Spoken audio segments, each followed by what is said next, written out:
4 minutes. That's how long Rebecca Morrison was clinically dead on her kitchen floor. Her heart stopped, her lungs gave out, her 7-month pregnant belly went still, and the man standing over her body? Her husband, the father of her unborn child. But here's what Derek Morrison didn't count on. The paramedic who arrived to save her was a senator's son. The neighbor watching through her window had already called 911. And Rebecca? She refused to stay dead. This is the true story of a woman who survived the impossible, exposed a family's dark secrets, and fought back against a system designed to protect her attacker. From clinical death to the courtroom, from victim to survivor, this is a story about the 4 minutes that changed everything. But I need to warn you, what happened in that kitchen was just the beginning. The real battle? That came after she opened her eye. His hands were around her throat before she could scream.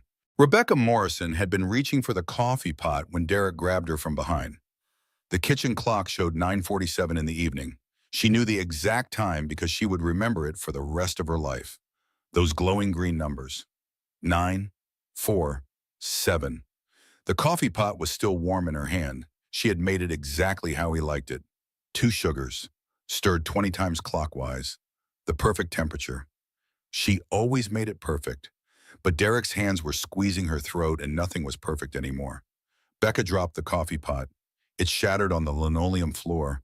Brown liquid spread across the white tiles like a stain she would never have time to clean. Her hands flew to her neck, trying to pry his fingers away. His fingers. The same fingers that had slipped a wedding ring onto her hand 5 years ago. "You had to ruin everything," Derek hissed in her ear. His voice sounded nothing like the man she married. "You could not just keep your mouth shut." Becca tried to speak, tried to say his name, tried to say anything, but no sound came out. His thumbs pressed into her windpipe. The pressure was enormous, impossible. Her vision started to blur at the edges. She was 7 months pregnant. Their baby girl kicked frantically inside her belly. Becca could feel her daughter moving, panicking, sensing the danger.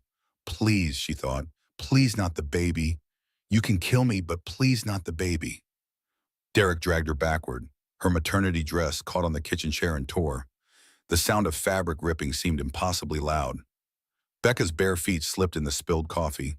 The floor was cold and wet beneath her. She could smell the coffee, could smell Derek's cologne, could smell her own fear. "I gave you everything," Derek said. His breath was hot against her ear. "Everything, and you threatened to call my boss? To ruin my career?" Earlier that evening, Becca had found the text messages on Derek's phone. Messages to other women. Messages about money he had taken from clients. Messages about leaving, about disappearing, about starting over somewhere far away. She had confronted him, had asked him to explain, had begged him to tell her the truth. That was her mistake. Derek's face appeared above hers as her knees gave out. She was on the floor now, the cold linoleum pressed against her back. She could see their wedding photo on the wall behind him. Smiling faces, white dress, spring flowers, a different life. His face was unrecognizable, eyes wide and wild, mouth twisted. This was not the man who had courted her with roses and poetry. This was not the man who had cried when she showed him the positive pregnancy test. This was someone else entirely. Or maybe this had always been him. Maybe she just had not wanted to see it. Becca counted the seconds. It was all she could do. 1, 2, 3, 4. She had read somewhere that the human brain could survive 4 minutes without oxygen. After that, permanent damage. After that, death. 5, 6, 7, 8. Her baby stopped kicking. That terrified Becca more than her own dying. Her daughter had gone still, silent. Oh God, no. 9, 10, 11, 12. Becca tried one more time to say the words she thought might save her, the words that used to mean something. "I love you. I love you. I love you." But no sound came. Her lips moved, but there was nothing. No air, no voice, no life. 13, 14, 15. The edges of her vision went from blurry to dark.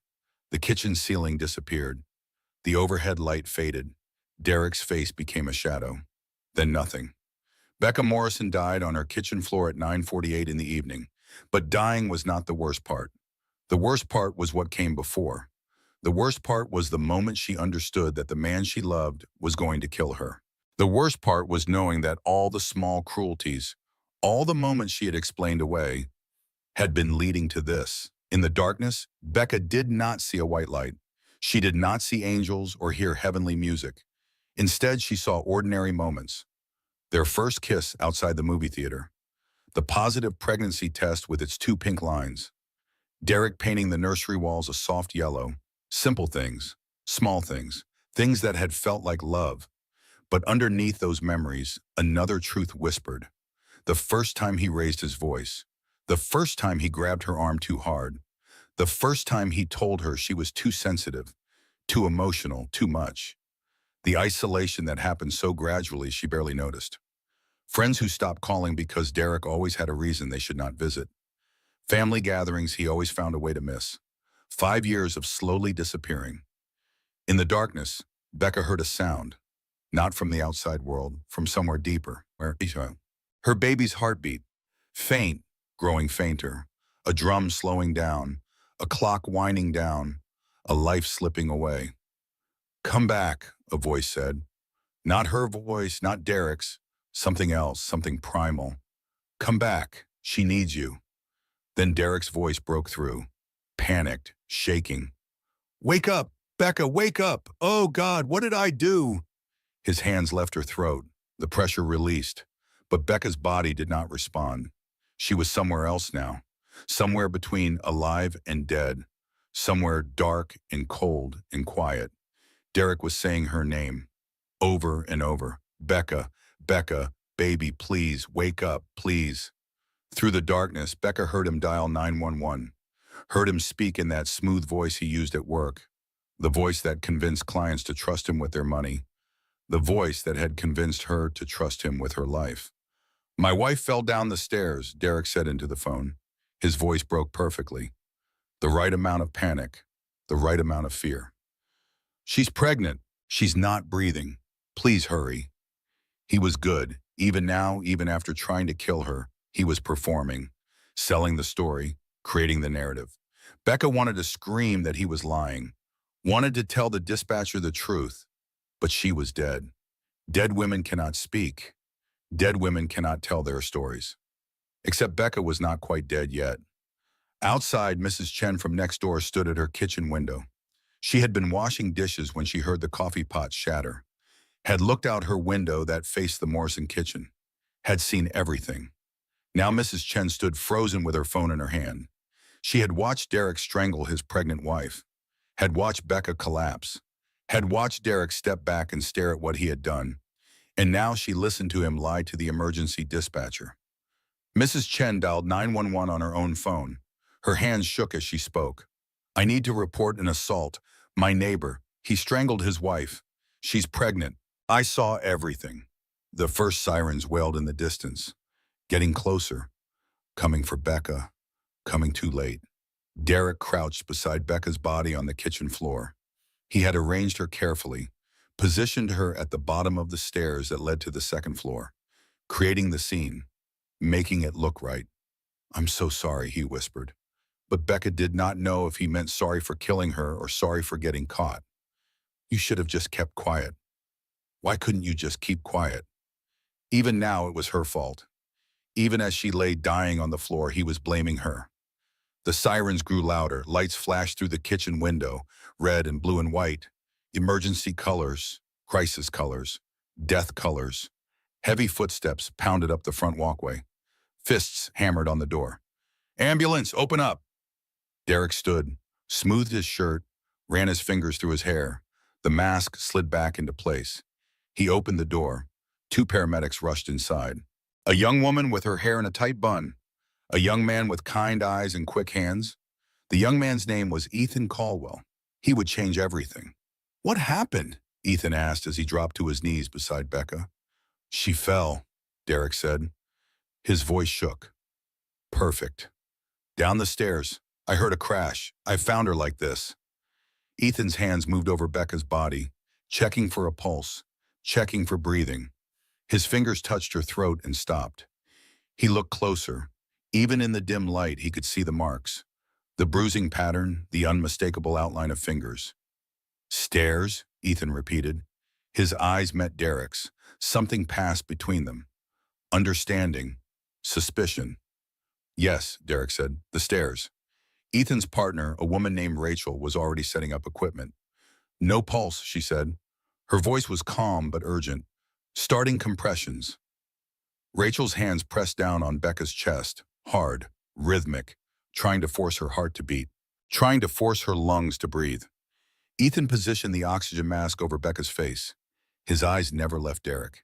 He had been a paramedic for 6 years. He had seen everything, and he knew what strangulation marks looked like. How long was she down? Ethan asked. Derek glanced at the clock. Maybe 2 minutes, 3 at most. Ethan looked at the bruising again, the petechial hemorrhaging in Becca's eyes, the marks on her throat that were already turning purple. These injuries, he said carefully, they're not consistent with a fall. She must have grabbed at her throat when she fell, Derek said quickly. Too quickly. Trying to catch herself. Rachel counted compressions. 1, 2, 3, 4. Come on, come on. Becca felt something distant, pressure on her chest, pain, life trying to pull her back. But the darkness was so heavy, so complete. We need to transport now, Rachel said. Get the gurney. Ethan grabbed the radio from his belt. Dispatch, we have a 29-year-old female, approximately 34 weeks pregnant, no pulse, no respiration, CPR in progress, multiple traumas, possible domestic violence situation, requesting police backup. Derek's head snapped up. What? Domestic violence? I told you she fell. Sir, you need to step back, Ethan said. His voice was firm now, authoritative. That's my wife, Derek said. That's my child.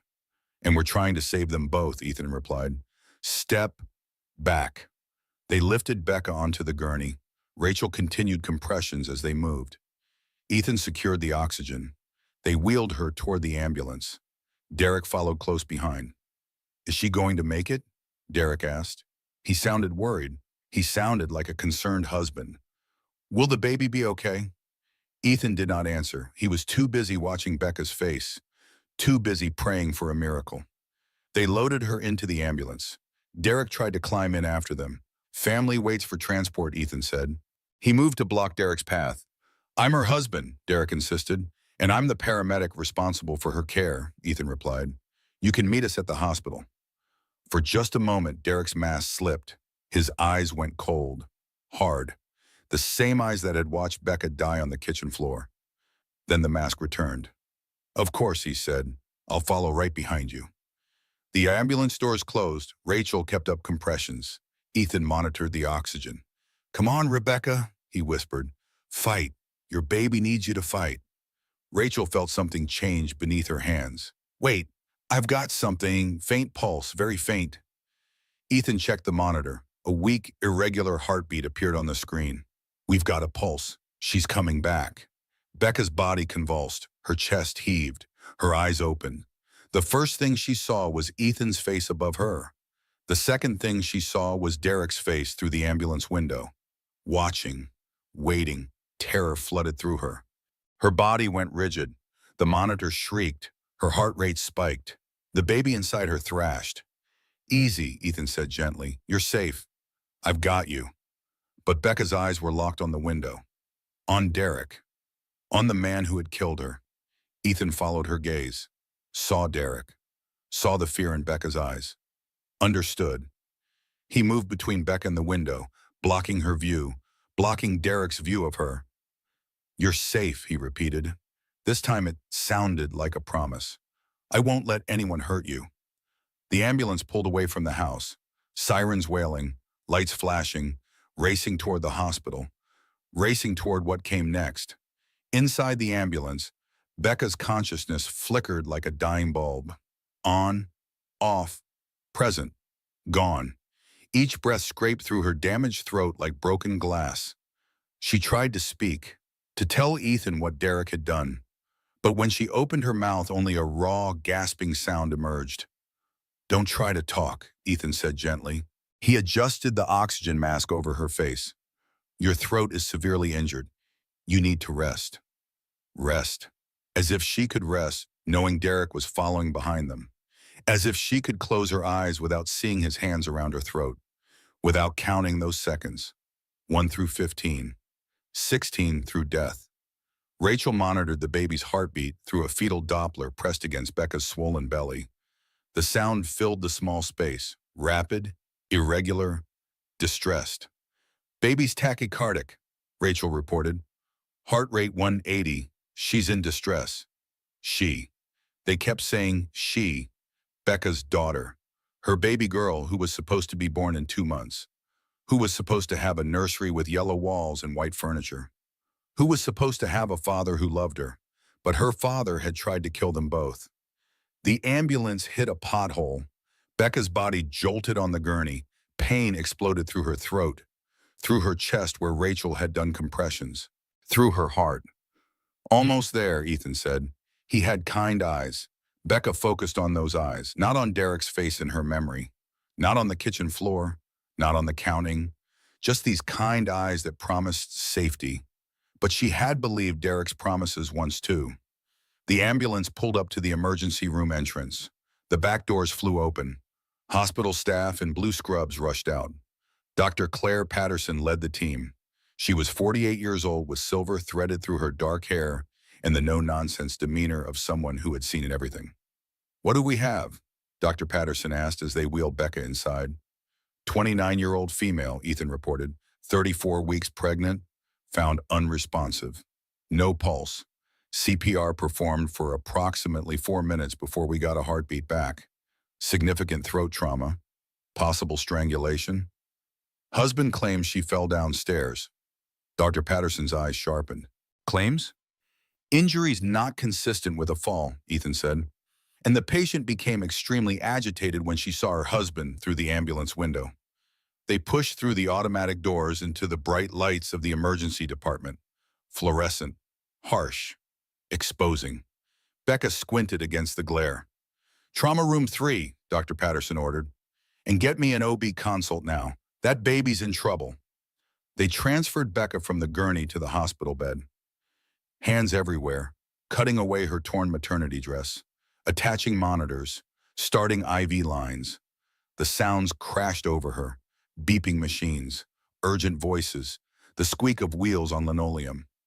"Rebecca, I'm Dr. Patterson," the doctor said, leaning into Becca's field of vision. "You're at County General Hospital. You've been through something terrible, but you're alive, and we're going to take care of you and your baby. Can you hear me? Blink once for yes." Becca blinked. Once. "Good. Now listen carefully. I need to examine your injuries. Some of it will hurt, but I need you to stay as calm as possible for your baby. Can you do that?" Becca blinked again. Dr. Patterson's fingers probed gently at Becca's throat. Her expression darkened. Significant bruising, petechial hemorrhaging bilaterally, ligature marks, thyroid cartilage damage possible. She looked up at her nurse. "Get me photos, document everything, and call security. I want someone stationed outside this room." "Ma'am, there's a Detective Brennan here," a young nurse said from the doorway. "She says dispatch called about a possible domestic violence case." "Send her in," Dr. Patterson said, "and keep the husband out. I don't care what he says. He doesn't get in this room until I clear it." Detective Sarah Brennan entered the trauma room like she owned it. She was 41 with tired eyes that had seen too many women in hospital beds, too many accidents, too many falls downstairs. She approached Becca's bedside carefully. "Mrs. Morrison, I'm Detective Brennan. Your neighbor called 911. She saw what happened through her window. She saw your husband attack you. You're safe now. He can't get to you here." Tears leaked from the corners of Becca's eyes. Someone had seen. Someone knew. She was not alone with his lies. "I need you to answer some questions," Detective Brennan continued. "But Dr. Patterson tells me you can't speak yet. Can you write?" Dr. Patterson handed Becca a clipboard with paper and pen. Becca's hands shook so badly she could barely hold it. But she forced her fingers to grip the pen, forced herself to write. The letters came out shaky and uneven, like a child learning to write, or a woman learning to tell the truth. Derek did this. 3 words. The most important 3 words of her life. Detective Brennan took a photo of the note with her phone. Thank you, Rebecca. That's very brave. I need you to know that your husband is being detained in the waiting room. He's not going anywhere without talking to me first. A nurse burst into the room. Doctor, the husband is trying to leave. He says he needs to get some rest, that this has been traumatic for him. Detective Brennan's jaw tightened. Traumatic for him. She turned to Becca. I'll be right back. Don't worry, he's not going anywhere. The detective left. Dr. Patterson continued her examination.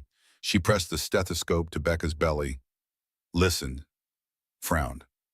The baby's heart rate is all over the place, she said. We need to get you upstairs for monitoring. But first, I need to ask you something. She lowered her voice, made sure only Becca could hear. Were you unconscious at any point? Did you stop breathing? Becca nodded. For how long? Becca held up 4 fingers, then mouthed the word minutes. Dr. Patterson's face went pale. 4 minutes without oxygen, and you're both alive. She squeezed Becca's hand. That's a miracle, honey. A genuine miracle. But Becca did not feel miraculous. She felt shattered, like the coffee pot on the kitchen floor, broken into 1,000 pieces that could never be put back together. Outside in the hallway, Detective Brennan caught up with Derek Morrison. He was headed toward the exit, car keys in his hand. Mr. Morrison, she called, I need to speak with you. Derek turned. His face was perfectly arranged. Concern, fear, grief. I really need to go home. Get a few hours of sleep. This has been incredibly stressful. I'm sure it has, Detective Brennan said. Her voice was flat. Your pregnant wife nearly dying. Very stressful. For you. You don't understand, Derek said. I've been trying to take care of her. The pregnancy has made her so emotional, unstable. She falls all the time. I warned her about those stairs. Mr. Morrison, I need you to come with me to the station to give a formal statement. Now, can't this wait until morning? Your wife was found with strangulation marks on her throat, petechial hemorrhaging, injuries completely inconsistent with falling downstairs. So no, it can't wait. Derek's mask slipped for just a second. His eyes went cold. Then he blinked and the concerned husband returned. This is absurd. I would never hurt Becca. I love her for her. I'm sure you do, Detective Brennan said. Now let's go have that chat. She led Derek down the hallway. He followed, still performing, still selling the story, but his hands kept clenching into fists. The same hands that had squeezed the life out of his wife an hour ago. Back in the trauma room, a new visitor arrived. Becca heard her before she saw her. Where is she? Where's my daughter? Margaret Hayes burst through the door like a force of nature. She was 52 years old with gray hair she never bothered to dye and a spine of pure steel. She had been a school teacher for 30 years. She had raised Becca alone after her husband died, and she had been waiting for this phone call for 5 years. Maggie rushed to Becca's bedside. Her face crumpled when she saw the marks on her daughter's throat. Oh, baby. Oh, my baby girl. Becca reached for her mother. Maggie took her hand and held it between both of hers. Her hands were warm, solid, real, safe. I brought your overnight bag, Maggie said. Her voice broke. I've had it packed for 3 years, in my closet, just in case. Just in case this day came. Becca stared at her mother. 3 years. Her mother had known, had seen what Becca kept hidden, had prepared for this moment while Becca kept insisting everything was fine. I should have said something, Maggie whispered. I should have forced you to leave him, but you weren't ready to hear it, and I was so afraid that pushing you would make you choose him over me, over yourself. Tears ran down her face. I'm so sorry. I'm so sorry I waited for you to almost die before I could help you. Becca shook her head, squeezed her mother's hand, used her other hand to write on the clipboard. Not your fault, mine. No, Maggie said fiercely. This is Derek's fault. His alone. You were a victim, but you're alive, and we're going to make sure he pays for what he did.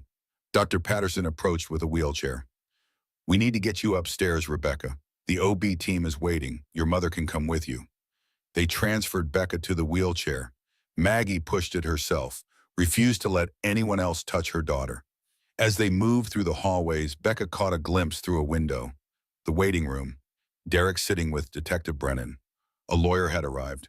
A woman in an expensive suit. His mother must have called already.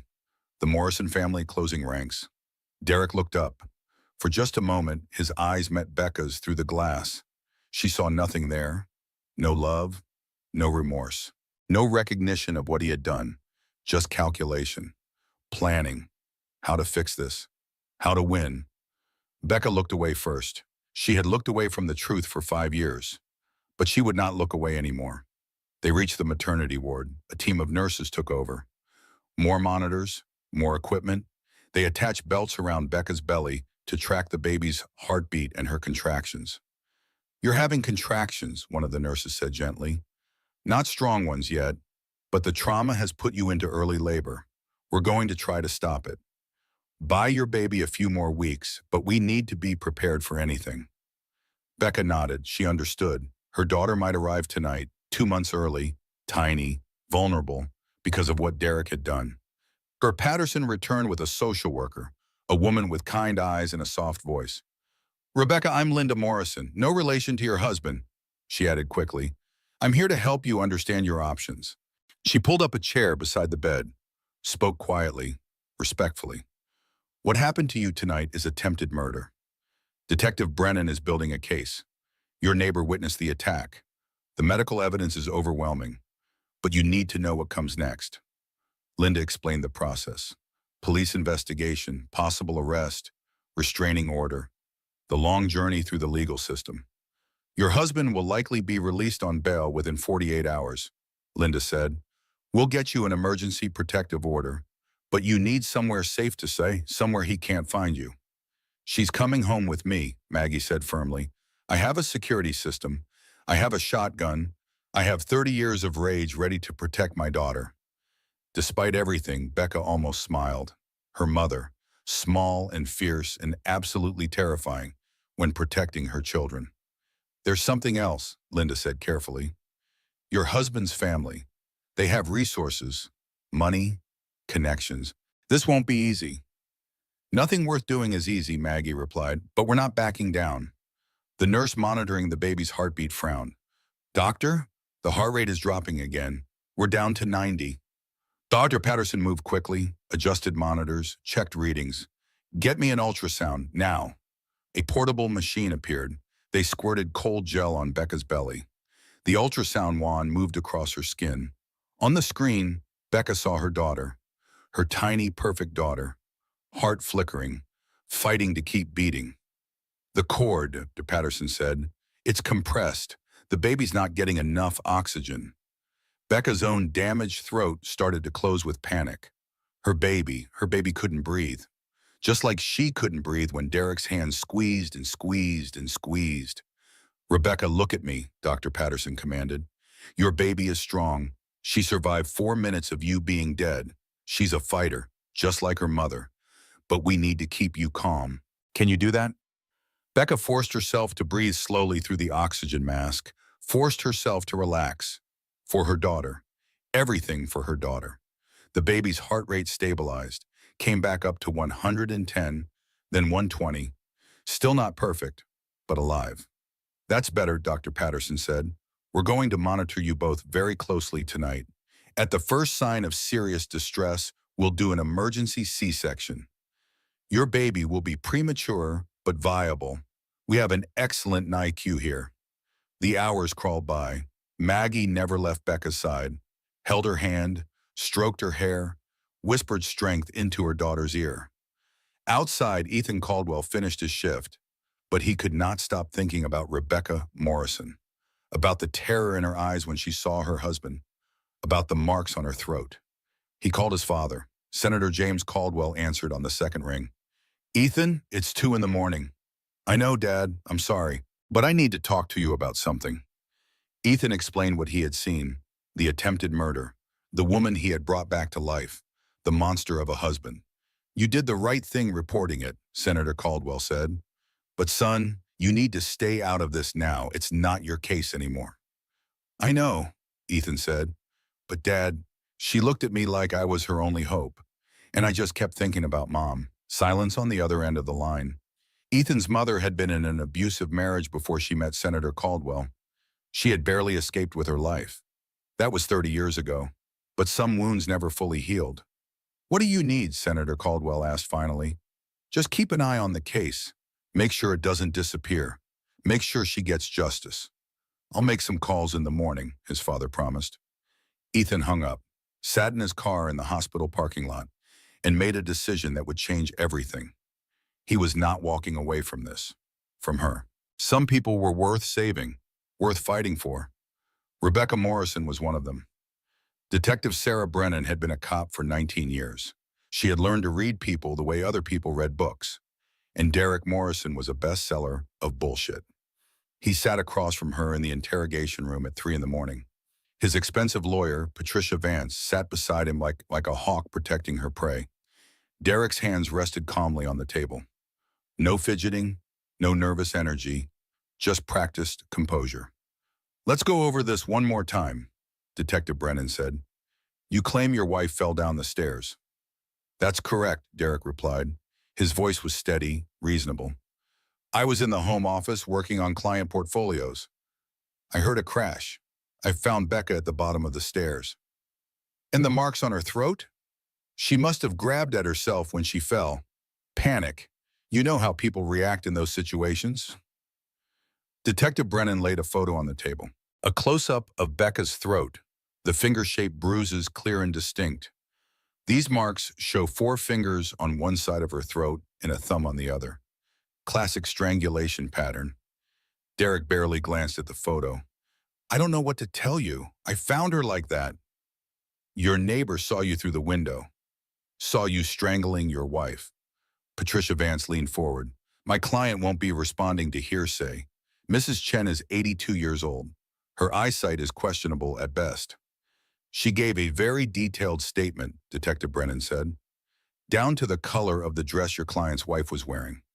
The coffee pot that fell, the exact time, 9:47. Derek's jaw tightened almost imperceptibly. "Mrs. Chen has always been overly interested in our lives. She watches through her window constantly. It's intrusive." "Or she's a concerned neighbor," Detective Brennan replied. "A witness to attempted murder." "Detective," Patricia interrupted, "unless you have actual evidence beyond the statement of an elderly woman with poor vision, I suggest we end this conversation. My client has been through a traumatic experience. His pregnant wife nearly died. He's exhausted. He needs rest."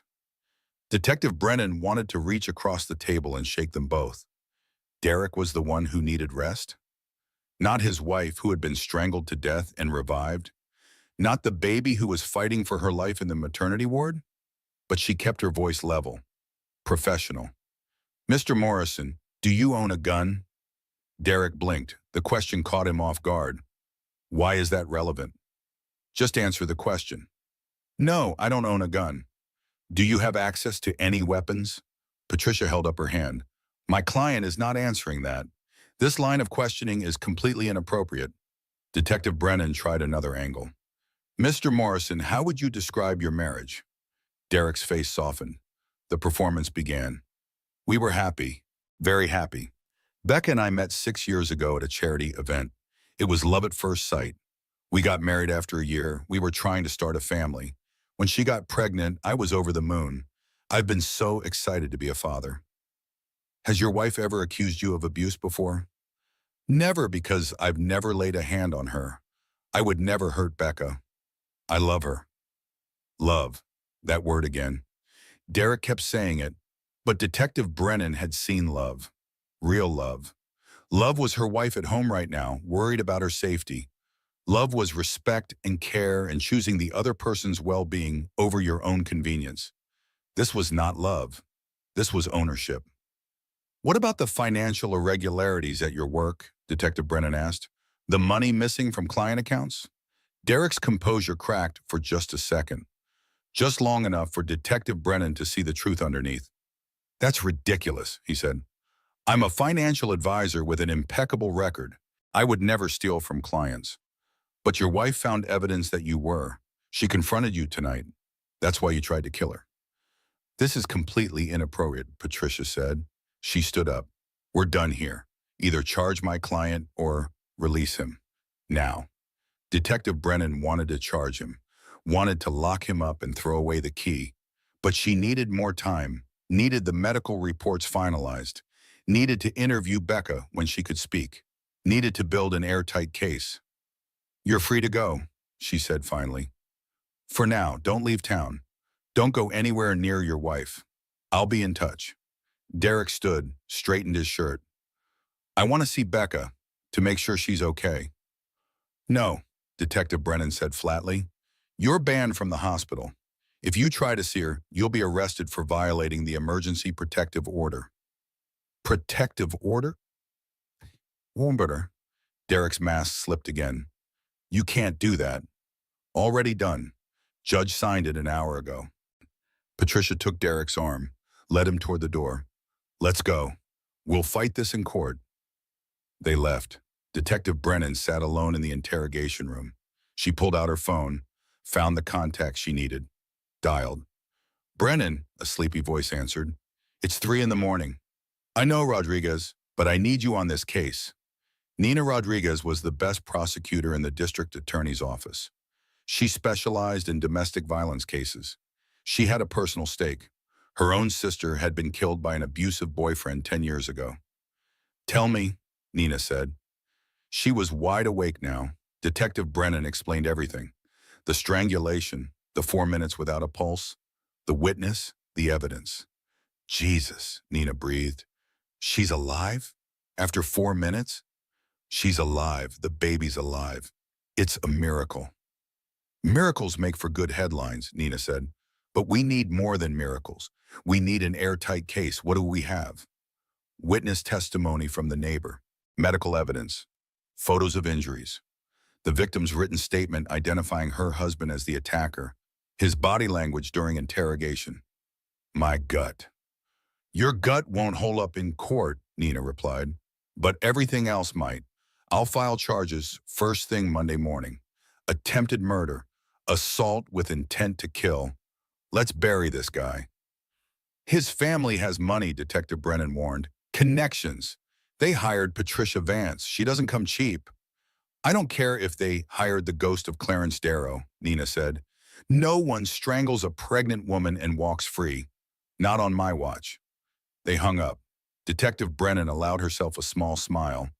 Nina Rodriguez was like a bulldog. Once she sank her teeth into a case, she never let go. Meanwhile, at the hospital, a different kind of performance was beginning. Vanessa Morrison swept into the emergency room like royalty entering a peasant's hovel. She was 58 years old with perfectly highlighted hair and a wardrobe that cost more than most people's cars. She had pearls at her throat, designer heels, a face frozen by expensive procedures into a permanent expression of mild disapproval. She approached the nurse's station. I'm here to see Rebecca Morrison. She's my daughter-in-law. The nurse looked up from her computer. I'm sorry, ma'am. Mrs. Morrison is in the maternity ward. Only immediate family allowed right now. I am immediate family, Vanessa said coldly. My son is her husband. Her baby is my grandchild. Mrs. Morrison has requested no visitors except her mother. Those are her wishes. Vanessa's lips thinned. That's absurd. She's being dramatic. Pregnancy hormones. I need to see her to make sure she's being properly cared for. I assure you she's receiving excellent care. Now, if you'll excuse me. Do you know who I am? Vanessa's voice rose. Several people in the waiting room turned to look. My husband is Peter Morrison. We're on the hospital board. We donated an entire wing last year. I suggest you let me through before I speak to the administration about your rudeness. The nurse remained calm. She had dealt with entitled relatives before. Ma'am, patient wishes supersede board donations. Mrs. Morrison has the right to refuse visitors.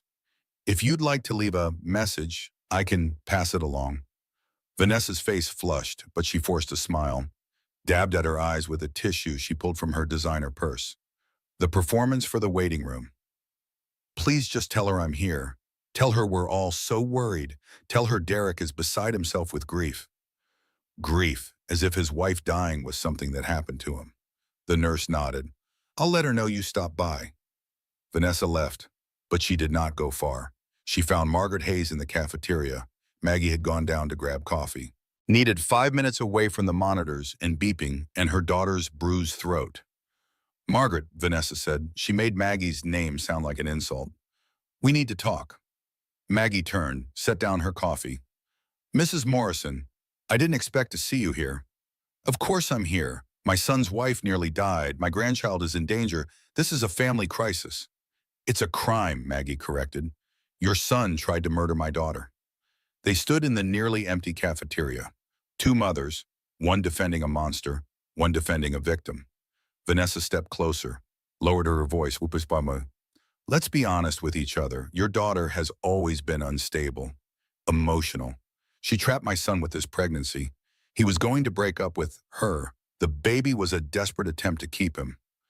Maggie's hands clenched into fists. My daughter was strangled by your son. She was dead for 4 minutes. A witness saw everything. A witness who can barely see, Vanessa said dismissively. Mrs. Chen is senile. Everyone knows that. The medical evidence doesn't lie. Medical evidence can be interpreted many ways. Vanessa's voice dropped even lower. Derek has a brilliant future, a career in finance, connections, opportunities. Your daughter is a nurse who quit her job. She has nothing. She is nothing. Why would you want to destroy my son's life over this? Maggie stared at the woman in front of her, at her perfect hair and expensive pearls, at her complete lack of humanity. Your son destroyed himself, Maggie said quietly, when he put his hands around my daughter's throat, when he squeezed the life out of her, when he tried to kill his own child. He did that, not Becca, him. Vanessa straightened her pearls. The gesture was unconscious, automatic, maintaining appearance even while defending attempted murder. We'll see what a jury thinks, Vanessa said. When they hear about Becca's instability, her history of depression, her desperate need to trap a successful man, we'll see who they believe. They'll believe the truth, Maggie replied. They'll believe the bruises and the medical reports and the neighbor who saw everything. They'll believe my daughter when she testifies about the years of abuse she endured. Abuse? Vanessa laughed. It was a cold, brittle sound. Derek gave her everything. A beautiful home, financial security, a lifestyle she never could have afforded on her own. And this is how she repays him? With false accusations? Maggie picked up her coffee, started to walk away. Then she turned back. You raised a monster, Mrs. Morrison, and you're protecting him instead of getting him help. I almost feel sorry for you, almost. She left Vanessa standing alone in the cafeteria, went back upstairs to her daughter, to the truth. In her hospital bed, Becca drifted in and out of sleep. The pain medication made everything fuzzy, but even in sleep, she felt Derek's hands on her throat, counted the seconds, saw his face above her, heard him lie to the police. She jerked awake. The monitors beeped faster. Her baby kicked. Active now, alive. Detective Brennan appeared in the doorway. Mrs. Morrison, I'm sorry to disturb you, but I need to take your formal statement when you're ready. Becca nodded, reached for the notepad beside her bed. Her throat hurt too much to speak, but she could write. She would write every word of the truth. Detective Brennan pulled up a chair. Take your time. Start from the beginning. Becca began to write. Her handwriting was shaky but legible. She wrote about the text messages she found, about confronting Derek, about his rage. She wrote about his hands on her throat, about counting seconds, about dying on the kitchen floor. She wrote about waking up to see his face in the ambulance, about the terror, about understanding that this was not an accident or a mistake. This was murder. Detective Brennan read as Becca wrote. Her expression hardened with each line. This is good, she said when Becca finally stopped. This is very good, but I need to prepare you for what comes next. Derek's family has hired expensive lawyers. They're going to try to discredit you. They'll say you're mentally unstable, that you made this up, that you hurt yourself. Becca wrote, I know. They'll dig into your past, look for anything they can use against you. Old medical records, therapy sessions, anything to make you look unreliable. I know. And it's going to be hard, really hard, testifying, facing him in court, reliving this. Becca wrote 3 more words, then underlined them twice. I'll do it. Detective Brennan smiled. It was the first real smile since she had entered the hospital. Okay then, let's get this bastard. At 4 in the morning, Derek Morrison sat in his lawyer's office. Patricia Vance spread documents across her desk, building the defense. The neighbor's testimony will be difficult to discredit, she said, but not impossible. We attack her credibility, her age, her eyesight, the distance from her window to yours. We create reasonable doubt. What about Becca? Derek asked. What if she testifies? We destroy her credibility first. Does she have any history of mental health issues? She saw a therapist after her father died, when she was 22. Perfect. We'll get those records. Paint her as unstable, prone to delusions. We'll say the pregnancy hormones made her paranoid, that she attacked you, that you were defending yourself. The medical evidence can be interpreted in different ways. Strangulation marks can be self-inflicted in extreme cases. We'll find an expert witness to testify to that. Derek leaned back in his chair. What are my chances? Patricia met his eyes.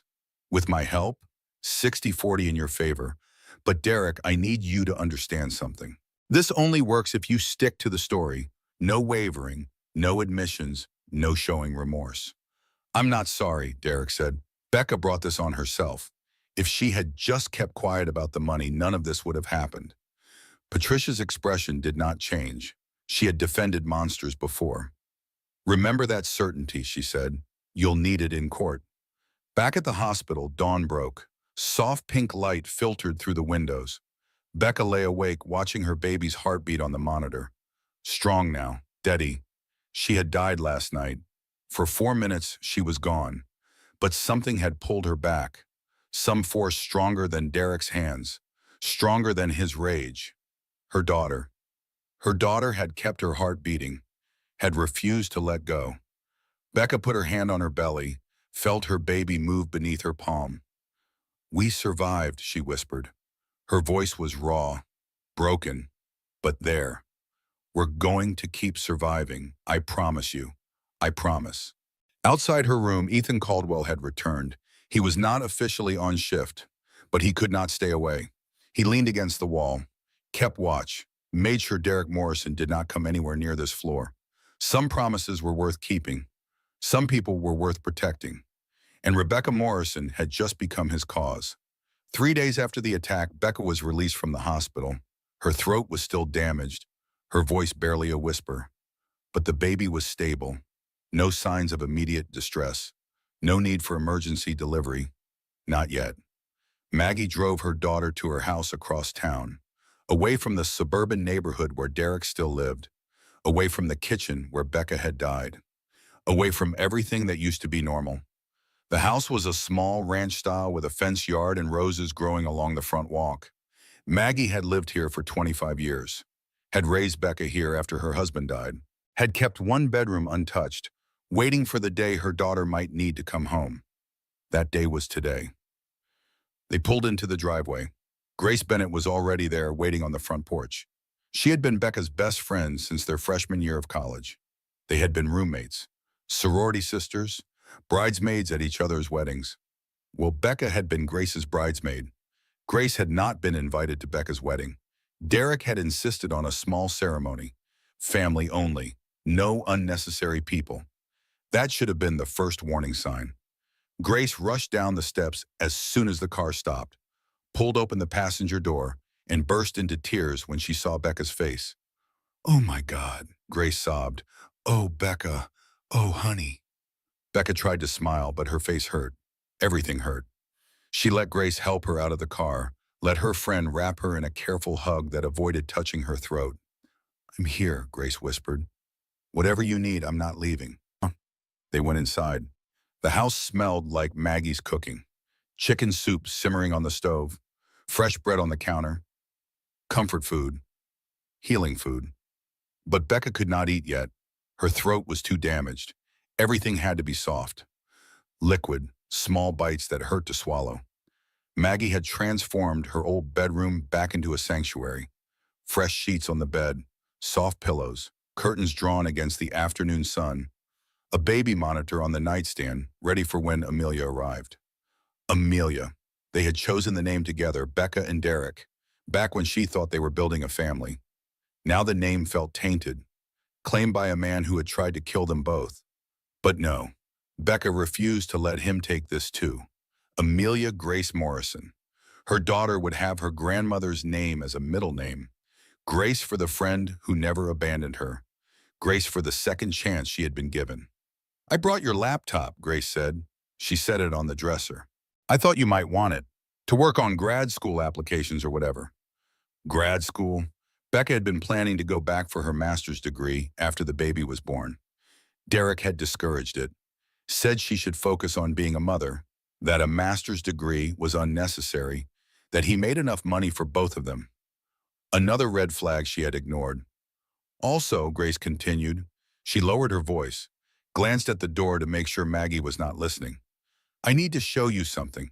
I didn't want to say anything at the hospital, but I think it's important." She opened the laptop, logged into Becca's cloud storage account, pulled up a folder Becca had created months ago. "Remember when you were worried about Derek's behavior?" Grace asked. "You called me crying, said you thought you were going crazy, that he kept telling you things never happened when you knew they did." Becca remembered 6 months ago, maybe longer. The gaslighting had started slowly, small things. He would move her car keys and then swear he had not touched them. Would tell her about plans they supposedly made when she had no memory of agreeing. Would accuse her of saying things she never said. She had thought she was losing her mind. Pregnancy brain, hormones, something wrong with her.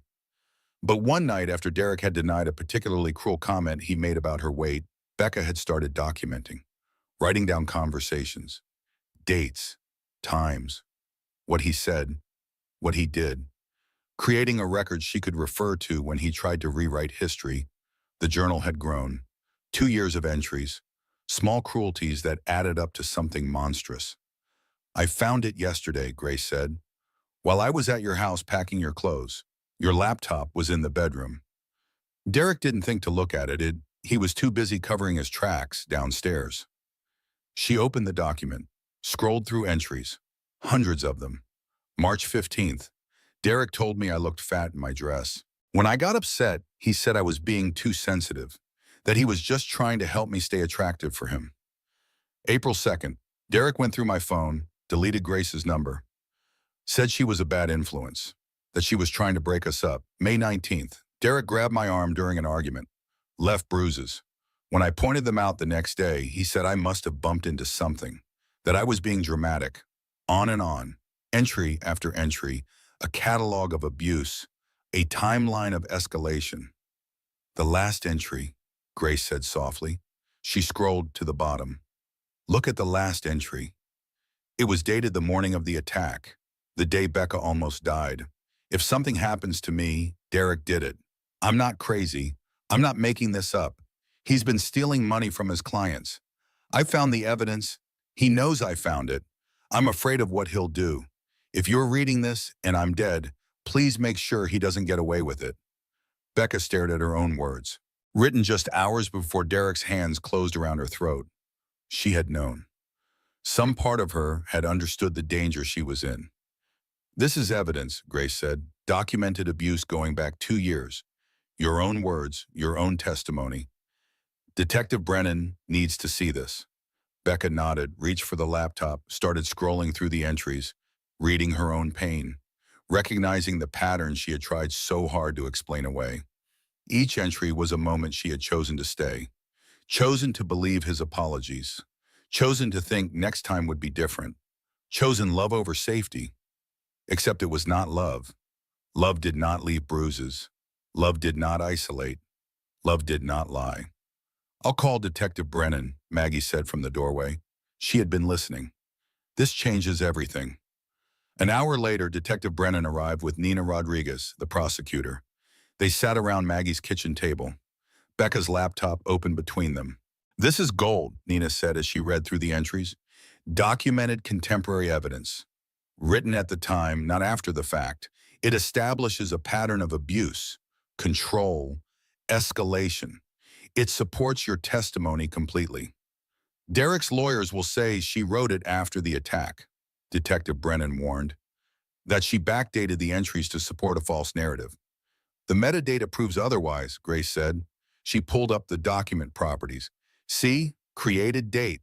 Last modified dates. They match the dates in the entries. She can't fake that. Nina smiled. It was a predator's smile. A prosecutor who had just been handed the weapon she needed. This is admissible. Absolutely admissible. And it destroys his defense before he even starts. She looked at Becca. You wrote this knowing he might find it. Knowing it could make things worse. Why? Becca's damaged voice was barely audible. Because I thought I was going crazy. I needed proof for myself that it was real. It was real, Nina said firmly. Every word. And now everyone will know it. Detective Brennan pulled out her phone, showed Becca a photo. Do you recognize this man? It was Derek's business partner, Thomas Reed, mid-40s, expensive suit, practiced smile. Becca nodded. He came forward yesterday, Detective Brennan explained.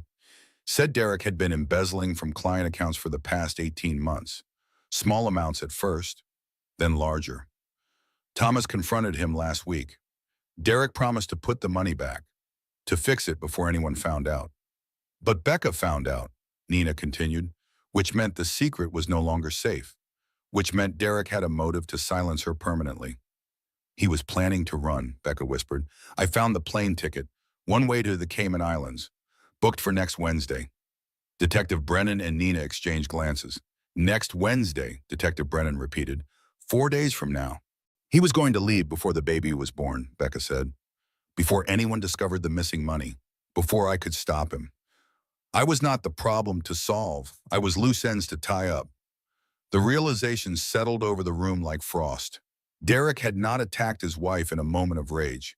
He had planned to kill her, to eliminate the witness, to disappear with his stolen money and start fresh somewhere new. This was not domestic violence that escalated. This was premeditated murder. We need to move fast, Nina said. If he's planning to run, we need him in custody. Now, before he realizes we know about the flight. Detective Brennan made calls, warrants, arrests, frozen assets. The machinery of justice grinding into motion. While they worked, Ethan Caldwell appeared at the door. He looked uncomfortable, out of place. A paramedic in a house full of lawyers and detectives. I'm sorry to intrude, he said. I just wanted to check on you. Make sure you were settling in okay. Becca tried to stand, winced, sat back down. Ethan crossed the room quickly. Don't get up. I didn't mean to disrupt. He stopped, took a breath. I couldn't stop thinking about you, about what happened. I needed to see with my own eyes that you were safe. It was forward, unprofessional maybe. But Becca found herself grateful.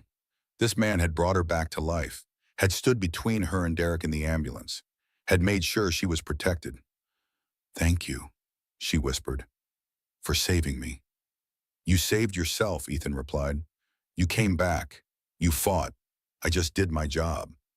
Your job doesn't usually include following up with patients at their mother's house, Grace pointed out. She was smiling, reading the situation, the way Ethan looked at Becca, the way Becca's posture relaxed slightly in his presence. Ethan had the grace to look embarrassed. You're right. This is inappropriate. I should go. Stay, Maggie said. She was already pouring coffee, making sandwiches, feeding the small army that had gathered to protect her daughter. You're part of this now, whether you plan to be or not. Ethan hesitated, then nodded, took a seat, accepted coffee. Detective Brennan ended her call.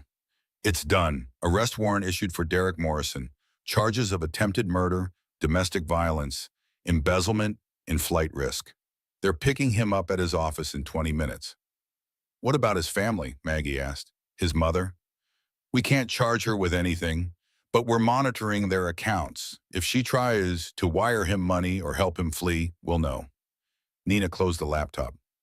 Becca, I need you to understand what comes next. Derek will be arraigned. His lawyers will argue for bail. We'll fight it, but he might get out. If he does, you need to stay hidden. Stay safe. She won't be alone, Ethan said. The words came out more forcefully than he probably intended. I'll make sure of it. Everyone turned to look at him. I'm sorry, Ethan said. I just mean, My father is Senator James Caldwell. He has resources, security, connections. If you need protection, I can help arrange it. Why would I? Becca whispered. Why do you care so much? Ethan was quiet for a long moment. When he spoke, his voice was soft, pained.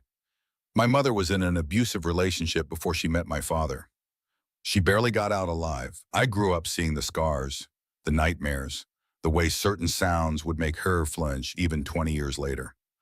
I swore I would never stand by and let it happen to someone else if I could help. He looked directly at Becca.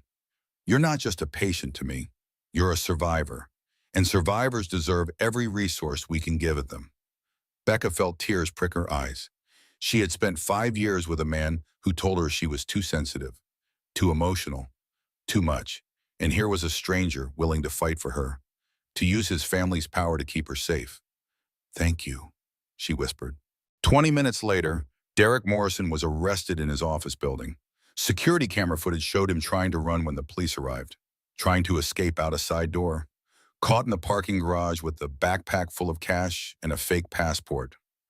The evidence was overwhelming, undeniable. But as Nina Rodriguez had warned, evidence was only the beginning. Getting justice was something else entirely. The arraignment happened on a Monday morning. Becca watched it on a laptop from her mother's living room. She could not bring herself to go to the courthouse, to see Derek in person. Not yet. Nina Rodriguez stood before the judge in a sharp suit and sharper argument. Your Honor, the defendant is charged with attempted murder of his 7-month pregnant wife. He strangled her for approximately 4 minutes until she was clinically dead. Only the intervention of paramedics brought her back. Derek stood beside Patricia Vance. He wore an expensive suit, hair perfect, face arranged in an expression of wounded dignity. The performance continued. Furthermore, Nina continued, we have evidence the defendant was planning to flee the country. He had a one-way ticket to the Cayman Islands booked for this week. He was caught with $50,000 in cash and a false passport. He is an extreme flight risk and a danger to the community. We request remand without bail. Patricia Vance stood. Your Honor, my client is a respected financial advisor with deep ties to this community. He has no prior criminal record. The charges against him are based on circumstantial evidence and the unreliable testimony of an emotionally unstable witness. He is presumed innocent. Bail is appropriate. Emotionally unstable? Nina's voice rose. The victim's throat shows clear strangulation marks.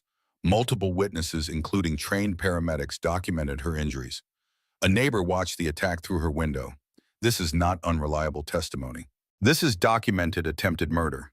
The judge looked at Derek, at his expensive suit and practiced remorse, then looked at the medical photos, at Becca's bruised throat, at the evidence that could not lie. Bail is set at $500,000, the judge said. Ankle monitor, no contact with the victim, surrender of passport, daily check-ins with pretrial services. In Maggie's living room, Becca felt the world tilt. $500,000. The Morrison family could pay that without blinking. Derek would be out within hours. He's going to get out, she whispered. Her voice broke. He tried to kill me, and he's going to walk free. Not free, Maggie said fiercely. She sat beside her daughter, took her hand, monitored, restricted, and will be ready. But ready for what? Derek with an ankle monitor could still hire someone to finish what he started, could still reach her through intermediaries, could still destroy her from a distance. Grace appeared with her phone. It's already starting. Look. She showed Becca the screen. Social media posts. Hundreds of them. Thousands. Derek's PR team had been busy. The posts painted a picture of a devoted husband, a successful businessman, a victim of false accusations by a mentally unstable wife. They included old photos. Becca at a party holding a wine glass. The caption, drinking while pregnant. The photo was from before she was pregnant, from 3 years ago. But the truth did not matter. The narrative was all that counted. Another post showed Becca's old therapist records, leaked somehow, describing her grief counseling after her father died when she was 22. The headline, History of Mental Health Issues Raises Questions. How did they get those? Becca asked. Medical records are confidential. Money, Nina said. She had called to check on Becca after the hearing. The Morrison family has connections. They're paying for everything Derek needs. The best lawyers, the best PR firm, the best chance of walking away from this. So what do?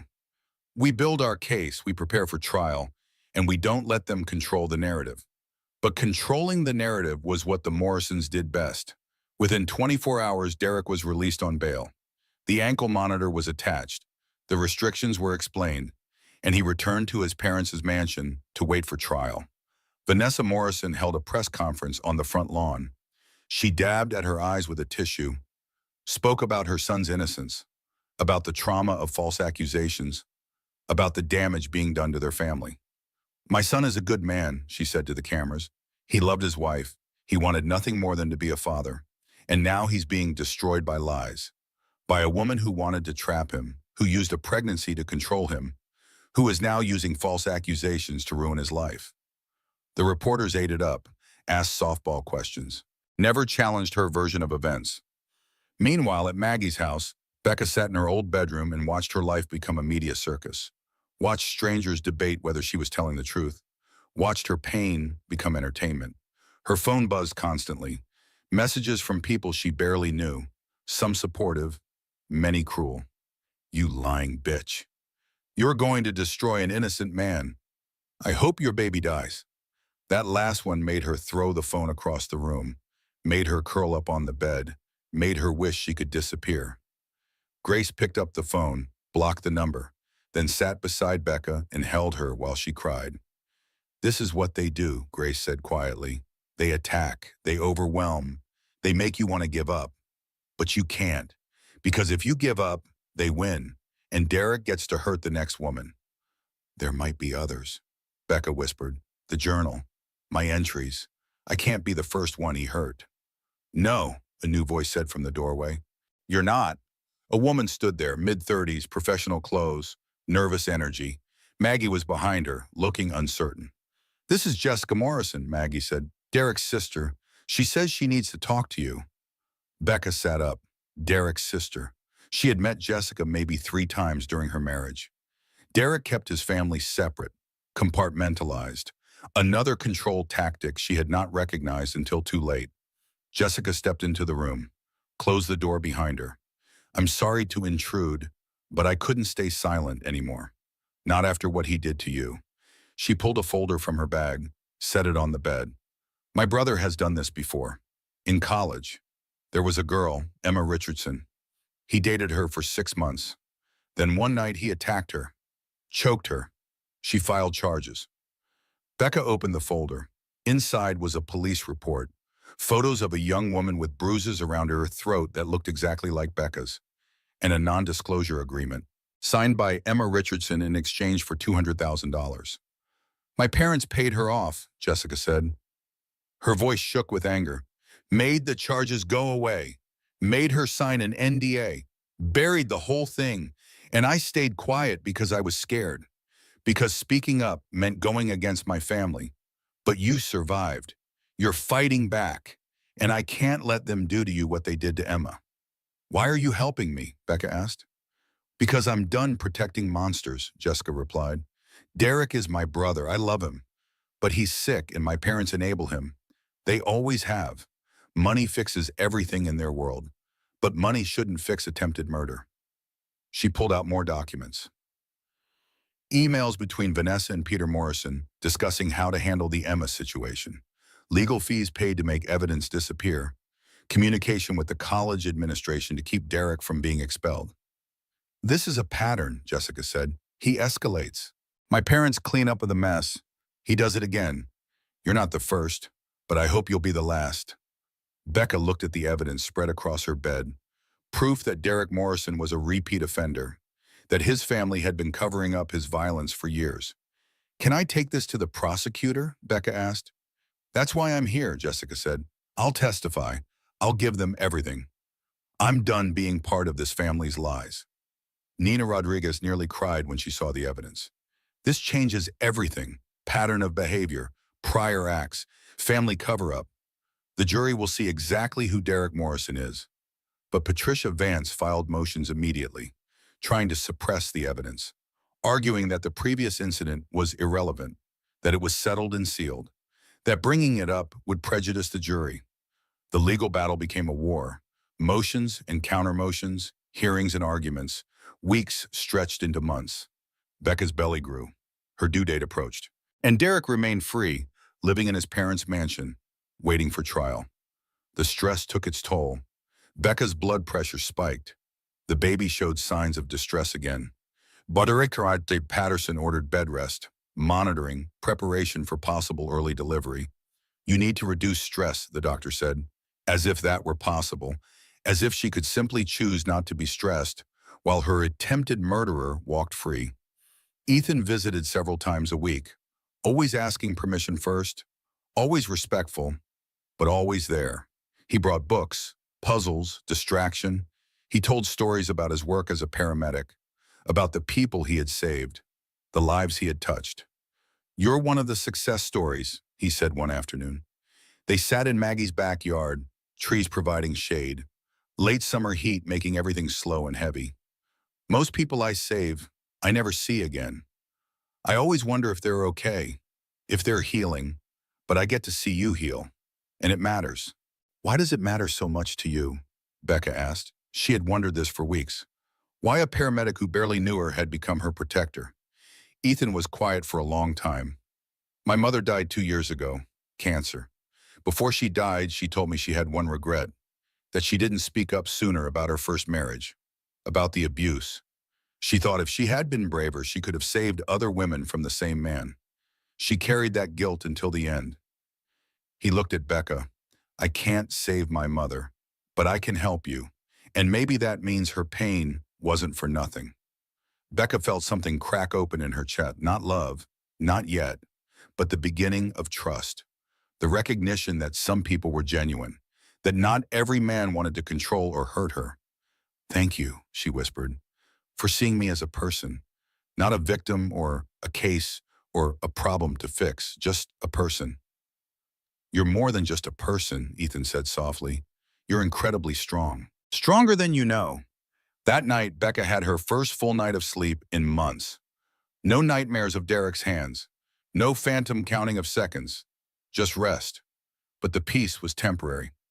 The next morning, Detective Brennan called. "We have a problem. Derek's ankle monitor malfunctioned last night. For approximately 4 hours, we have no record of his location." Becca's blood went cold. "What does that mean?" "It could be a technical glitch, or it could mean he tampered with it. We're investigating." "Was he near my mother's house?" A pause. "We don't know, but I've arranged for patrol cars to drive by every hour, and I want you to consider staying somewhere else for a while, just until we sort this out." Senator Caldwell offered a solution: a safe house owned by a friend, secure, private, monitored. Becca moved there with her mother and Grace, surrounded by people who would protect her at all costs. But the fear remained. Derek was out there, free. And she was running from a man who had already tried to kill her once. The question was not if he would try again. The question was, when? At 35 weeks pregnant, Becca's body decided it had endured enough. The contractions started at 3 in the morning. Not the gentle practice contractions she had been having for weeks. Real contractions, hard, regular, demanding. Maggie called for an ambulance, called Dr. Patterson, called Ethan even though he was not on duty. Ethan arrived before the ambulance, still in sweatpants and a t-shirt, hair messy from sleep, but there, always there when she needed him. "How far apart?" he asked as he moved to check Becca's vitals. 5 minutes, Maggie reported. She had been timing them, writing everything down in that methodical teacher way she had. "We need to get you to the hospital," Ethan said. "The baby's coming early, but 35 weeks is viable. She'll be okay." But Becca was not thinking about viability. She was thinking about Derek, about his malfunctioning ankle monitor, about the restraining order that was just a piece of paper. "He'll know," she whispered. "Hospitals report births. He'll find out." "I won't let him near you," Ethan promised. "I'm officially going back on duty right now. I'll be with you the whole time." The ambulance arrived, different paramedics this time. Not the ones who had saved her life 3 months ago. But Ethan climbed in with her, held her hand, talked her through the contractions. Grace and Maggie followed in Maggie's car. They formed a convoy racing through the dark streets, racing toward birth, toward new life, toward an ending that was also a beginning. At the hospital, the maternity ward staff was ready. They had been briefed. A woman in labor whose attempted murderer was out on bail. Security was doubled. Extra staff assigned. No one without clearance would get near Becca's room. But labor did not care about security plans. Labor had its own timeline. The contractions intensified. Becca's water broke. Dr. Patterson checked her dilation. "You're at 6 centimeters, moving fast. This baby wants out." Grace held one of Becca's hands. Maggie held the other. Ethan stood nearby. Not quite family, but not quite outsider. Somewhere in between. "I can't do this," Becca gasped during a particularly brutal contraction. "I can't be a mother. I can't protect her." "Derek will." "Stop," Maggie said firmly. "You can do this. You've already survived the worst thing that could happen. Labor is nothing compared to that." But it was not nothing. It was pain layered on trauma, layered on fear. It was bringing new life into a world where Derek Morrison existed, where monsters walked free while their victims hid in safe houses. At 7 centimeters, Nina Rodriguez called. "Becca, I hate to do this now, but Derek's lawyers filed a motion. They're requesting that Derek be present at the birth, claiming his paternal rights." Becca's vitals spiked. The monitors screamed. Dr. Patterson rushed over. "What happened?" "Derek," Becca managed. "He wants to be here." "Absolutely not," Dr. Patterson said. She grabbed the phone from Nina. "This is Dr. Claire Patterson. I am Rebecca Morrison's attending physician. My patient is in active labor in a high-risk situation. Any stress could endanger both her and the baby. Derek Morrison is not family. He is the person who tried to kill her. If you allow him anywhere near this hospital, I will personally testify that your decision endangered both of my patients' lives." She hung up, looked at Becca. "He's not coming. I don't care what his lawyers say. My patient's safety comes first. Always." The contractions continued. 8 centimeters, 9 transition. The hardest part, the part where every woman thinks she cannot continue, where the body demands to quit. But Becca had quit nothing in the past 3 months. She had survived strangulation, survived clinical death, survived Derek's attempts to destroy her credibility. She would survive this too. At 10 centimeters, Dr. Patterson said the words every laboring woman waits to hear. "It's time to push." Becca pushed, and in her mind, she was not just pushing out a baby. She was pushing out 5 years of pain, 5 years of lies, 5 years of pretending Derek Morrison was anything other than a monster. She pushed for every woman who had been choked by someone who claimed to love her, for every woman whose bruises were hidden under long sleeves, for every woman who believed she was too sensitive, too emotional, too much. She pushed for Emma Richardson, the college girlfriend whose assault was buried under money and NDAs. She pushed for Jessica Morrison, who found the courage to betray her family to save a stranger. She pushed for her mother, who had watched her daughter disappear into an abusive marriage and could only wait for the inevitable call. And she pushed for herself, for the Becca who had died on a kitchen floor and come back, for the Becca who was fighting for justice, for the Becca who would teach her daughter that survival was not weakness, that choosing yourself was not selfish, that saying no was not cruel. "I see the head," Dr. Patterson called. "One more push. Come on, Becca. Bring your daughter into the world." One more push. One more impossible thing. One more moment of pain that led to something better. Amelia Grace Morrison was born at 7:22 in the morning. 5 pounds, 4 ounces. Tiny. Perfect. Screaming with healthy lungs that announced her existence to the world. They placed her on Becca's chest, skin to skin. Mother and daughter. Survivors both. Becca looked down at her baby, at her daughter who had refused to die, who had kicked frantically when Derek's hand squeezed, who had somehow kept both their hearts beating when death seemed certain. "You saved me," Becca whispered. That night, "You saved me." Amelia's tiny hand wrapped around Becca's finger, held on tight, as if to say, "And you saved me. Now we save each other." Grace was crying. Maggie was crying. Ethan was crying. Even Dr. Patterson had tears in her eyes. She's beautiful, Dr. Patterson said, and healthy, a fighter, just like her mom. They moved Becca to a recovery room, settled Amelia in a bassinet beside her bed, security posted outside the door. No visitors without explicit approval. But Derek knew, of course he knew, hospitals reported births, public records. His daughter had been born and he wanted to meet her. At 9 a.m., Patricia Vance arrived at the hospital with a court order. Derek had a right to meet his child. Paternal rights. Legal standing. Dr. Patterson stood in front of Becca's door like a guard dog. My patient is recovering from a traumatic birth. She is not receiving any visitors today. This is a court order, Patricia said. She held up the paper. Signed by a judge, Derek Morrison has a right to see his daughter. Derek Morrison is an attempted murderer out on bail. He has no rights in my hospital. He has not been convicted of anything. He is presumed innocent. And my patient is presumed to be telling the truth about the man who tried to kill her. Now leave before I call security. Patricia left, but she promised she would be back. With more lawyers, with more court orders, with everything the Morrison family money could buy. Inside the recovery room, Becca held Amelia and tried not to panic. She had done it, brought her daughter safely into the world. But now what? How could she protect this tiny person from a father who saw her as property? As leverage? As a way to control Becca forever? We need to file for emergency custody, Nina said. She had rushed over as soon as she heard about Patricia's visit. Full custody to you. Supervised visitation only for Derek. We argue danger to the child. Will it work? I don't know, but we have to try. That afternoon, while Becca recovered and bonded with Amelia, Derek Morrison appeared on the evening news. Another performance. Another manipulation of the media. He stood on the courthouse steps, Patricia beside him, perfectly dressed, perfectly composed. A man wronged by the system. My daughter was born today, he said to the cameras. His voice broke in just the right places. My little girl, and I'm not allowed to meet her. I'm not allowed to hold her. Because my wife has made false accusations that have destroyed my life. I am fighting for my rights.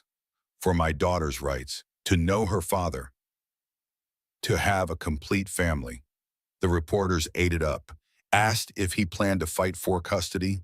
Asked if he believed Becca was fit to be a mother. Asked if he thought the baby was even his.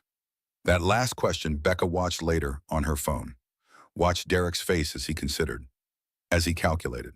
As he chose his words carefully. I believe Amelia is my daughter, he said. But given everything that has happened, I think a paternity test would be appropriate, just to be certain. Becca threw the phone across the room. Of course. Of course he would do this. Question paternity. Plant doubt. Make her defend herself from another angle. Grace picked up the phone. He's flailing. He knows his case is weak, so he's creating chaos, trying to exhaust you, trying to make you quit. I won't quit, Becca said. Her voice was still damaged from the strangulation. But the words came out strong.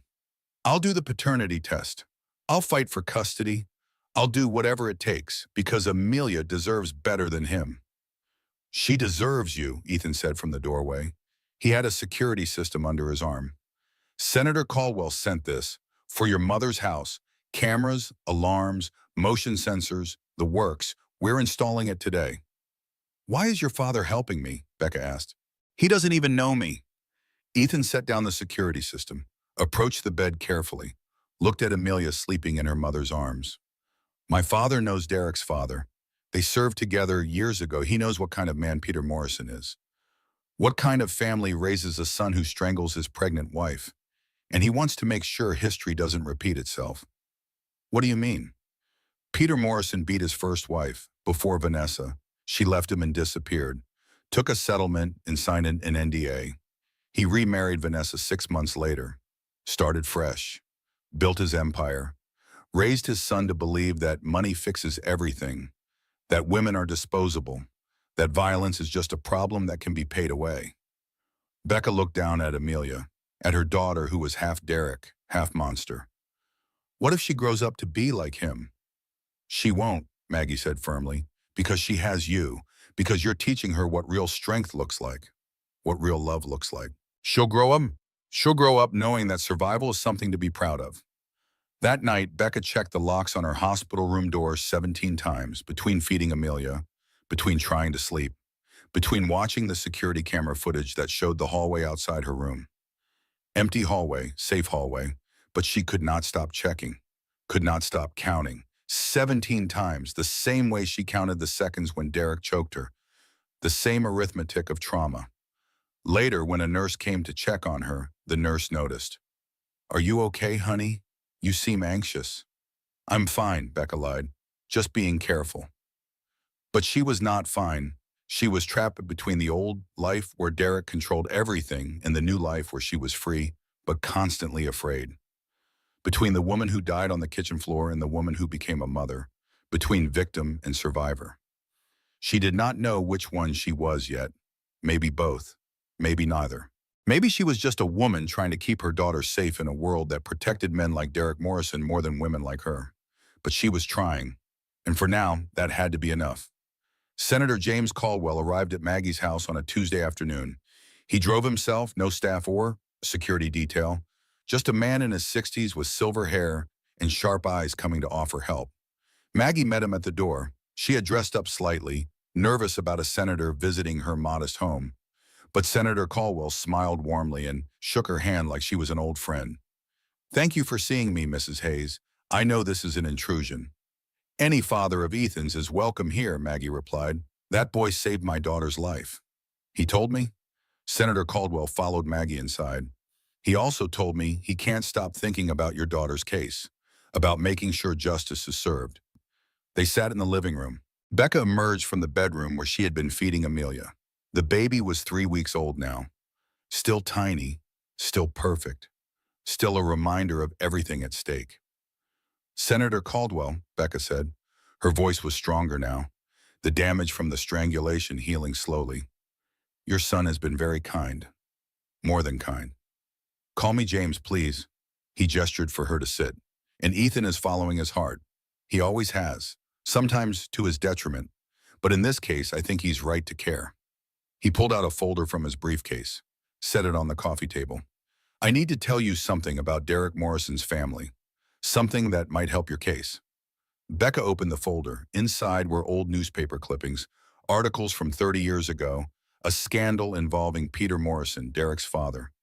"Peter and I served together in the Army," Senator Caldwell explained. "We were young, stationed overseas. Peter had a wife back home, Janet, sweet woman, gentle. She came to visit him during our leave." He pointed to one of the articles. A brief mention of a domestic disturbance at an Army base. Peter beat her, badly, sent her to the hospital. The Army wanted to court-martial him, but his father, Derek's grandfather, had connections, money, influence. They made it disappear. Janet took a settlement and vanished. I never saw her again. "And Peter just moved on?" Becca asked. 6 months later, he met Vanessa. She came from money. Her family had the connections Peter needed to build his business. They married quickly, had Derek and Jessica, built a life that looked perfect from the outside. Senator Caldwell leaned forward. "But I watched Peter over the years, watched how he controlled Vanessa, how he isolated her from her own family, how their perfect marriage was just another performance. And I thought about Janet, about how no one helped her, about how the system protected him instead of her." "Why are you telling me this?" Becca whispered. "Because history repeats itself when we let it. Because Derek learned from his father that women are possessions, that violence is acceptable if you have enough money to cover it up. And because I have spent 30 years regretting that I didn't speak up for Janet when I had the chance." He looked at Becca directly. "I can't bring Janet back, can't undo the past, but I can help you. I have connections in the legal system, in the media, in places where the Morrison family thinks they're untouchable. And I'm willing to use every single one of them to make sure Derek doesn't escape justice." "Why?" Becca asked. "You barely know me." Senator Caldwell smiled sadly. "You remind me of my wife. She was in an abusive relationship before we met, barely escaped with her life. She spent 30 years helping other women get out, get safe, get justice. She passed away 2 years ago. But before she died, she made me promise to continue her work, to stand up for women when they couldn't stand up for themselves. He pulled out a photo from his wallet, a beautiful woman with kind eyes. This is Sarah, my wife. She would have loved you, would have fought for you with everything she had. Becca stared at the photo, at the woman who had survived, who had turned her pain into purpose. What do I need to do? Keep fighting, Senator Caldwell said. Keep telling your truth. Let Nina build the case. And when Derek's family tries to use their power to crush you, remember that they're not the only ones with power. Good people have power too. We just have to choose to use it. Before he left, Senator Caldwell gave Becca his private cell phone number. If you need anything, anything at all, you call me directly. Day or night, I mean that. After he left, Becca sat holding the photo of Sarah Caldwell, a stranger who had become a patron saint, a woman who understood. That evening, another unexpected visitor arrived. This time, Jessica Morrison appeared at the door with a rolling suitcase and tears streaming down her face. I can't go back, she said when Maggie answered. My parents disowned me for testifying against Derek, for betraying the family. They said I was dead to them. Maggie pulled her inside, gave her tissues, made tea, let her cry. I knew they would react badly, Jessica said when she could speak again, but I didn't expect them to cut me off completely. They froze my bank accounts, took my car, changed the locks on the house I was living in. Their house, everything I had came from them, and now I have nothing. You have your integrity, Maggie said firmly. That's worth more than their money. Is it? Jessica looked around the modest living room. I've never had to work for anything. Never had to budget or struggle. I don't even know how to be poor. You're not poor, Becca said from the doorway. Amelia was asleep on her shoulder. You're free. There's a difference. Jessica looked at her sister-in-law, at the woman her brother had tried to murder. I'm so sorry for everything, for not speaking up sooner, for the years I stayed silent while Derek hurt people, for my parents and their money and their complete lack of humanity. You spoke up when it mattered most, Becca replied. That takes courage. More courage than I had for 5 years. Can I? Jessica hesitated. Can I see her? Amelia. Becca crossed the room, sat beside Jessica on the couch, turned so Jessica could see the baby's face. She's beautiful. Despite everything, despite her father, she's perfect. She has Derek's nose, Jessica observed, then immediately looked stricken. I'm sorry, I shouldn't have said that. It's okay, Becca said. She's half him, whether I like it or not, but she's also half me, and all hers. She gets to decide who she becomes. Jessica reached out tentatively, touched Amelia's tiny hand. The baby's fingers curled instinctively around Jessica's thumb. Hello, little one. I'm your aunt. Your excommunicated, homeless, completely lost aunt. You're not homeless, Maggie said. You're staying here. Guest room is yours as long as you need it. I can't impose. You're not imposing. You're family now, the family we choose, not the family we're stuck with. Jessica started crying again. I don't deserve your kindness. Everyone deserves kindness, Becca said. That's what I'm learning. Kindness isn't earned, it's given, freely, without conditions. Over the following days, Jessica settled into Maggie's house. She got a job at a coffee shop, entry level, minimum wage. Came home exhausted with stories about difficult customers and sore feet. This is terrible, she said one evening. How do people do this? Most people don't have a choice, Grace pointed out. She was sitting at the kitchen table, helping Becca fill out forms for emergency custody. Most people work like this their whole lives and never get the opportunities you've had. I know, Jessica said quietly. I'm sorry, I'm spoiled. I've been spoiled my whole life. But you're learning, Maggie said, and that's something. One evening, as Becca nursed Amelia in the rocking chair by the window, she watched Jessica and Grace laughing together in the kitchen. Watched her mother teaching Jessica how to make spaghetti sauce from scratch. Watched this makeshift family that had formed from tragedy. This is what Derek tried to take from me, Becca whispered to her daughter. Connection, community, people who see me as more than a possession. But he failed. We survived, and we built something better. Amelia made a small sound, possibly agreement, possibly just gas. But Becca chose to believe it was solidarity. That night, Ethan stopped by after his shift. He had been coming regularly now, bringing coffee, bringing newspapers, bringing himself. He held Amelia while Becca ate dinner. The baby looked impossibly small in his hands, but he held her confidently, comfortably, like he had done this before. "You're good with her," Becca observed. "I have 3 nieces," Ethan explained. "I've had lots of practice." He looked down at Amelia, at her serious expression, at the way she studied his face like she was memorizing it. "She's lucky to have you. You know that, right?" "Some days I don't feel very lucky," Becca admitted. "Some days I feel like I'm barely holding it together. Like one more thing will break me completely. But you're still here, still fighting, still being the mother she needs. That's not barely holding together, that's strength." "It doesn't feel like strength. It feels like stubbornness. Like I'm too stupid to give up, even when giving up would be easier." "Good," Ethan said. "Be stubborn. Be too stupid to give up, because Derek is counting on you giving up. His whole defense relies on you being too tired or too scared to keep fighting. Don't give him what he wants."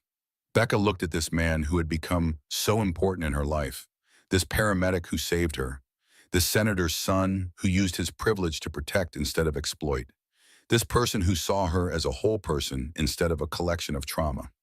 "Thank you," she said, "for everything." "I haven't done anything special," Ethan replied. "You saw me when I was dead and chose to bring me back. You stood between me and Derek. You convinced your father to help. You show up every day, even when you don't have to. That's everything." Ethan smiled. "Well, when you put it that way."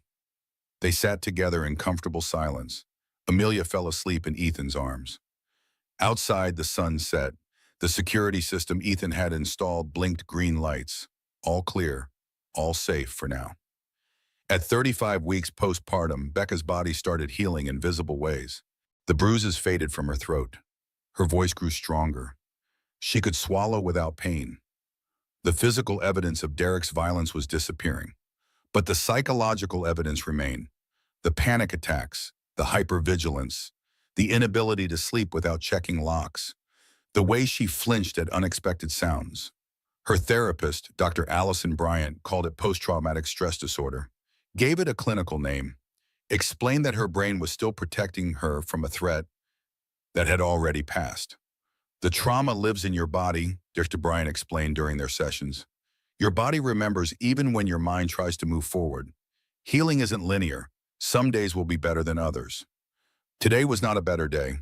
It started when Becca received notification that Derek's lawyers had filed new motions, requesting parental rights, requesting unsupervised visitation, requesting joint custody.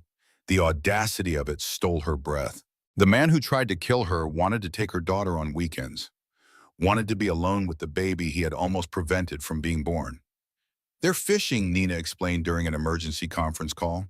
"They know they'll lose, but they're filing anyway to exhaust you, to drain your resources, to make you feel like giving up would be easier than fighting." "It would be easier," Becca admitted, "but I won't." That night at 2 in the morning, Amelia started crying.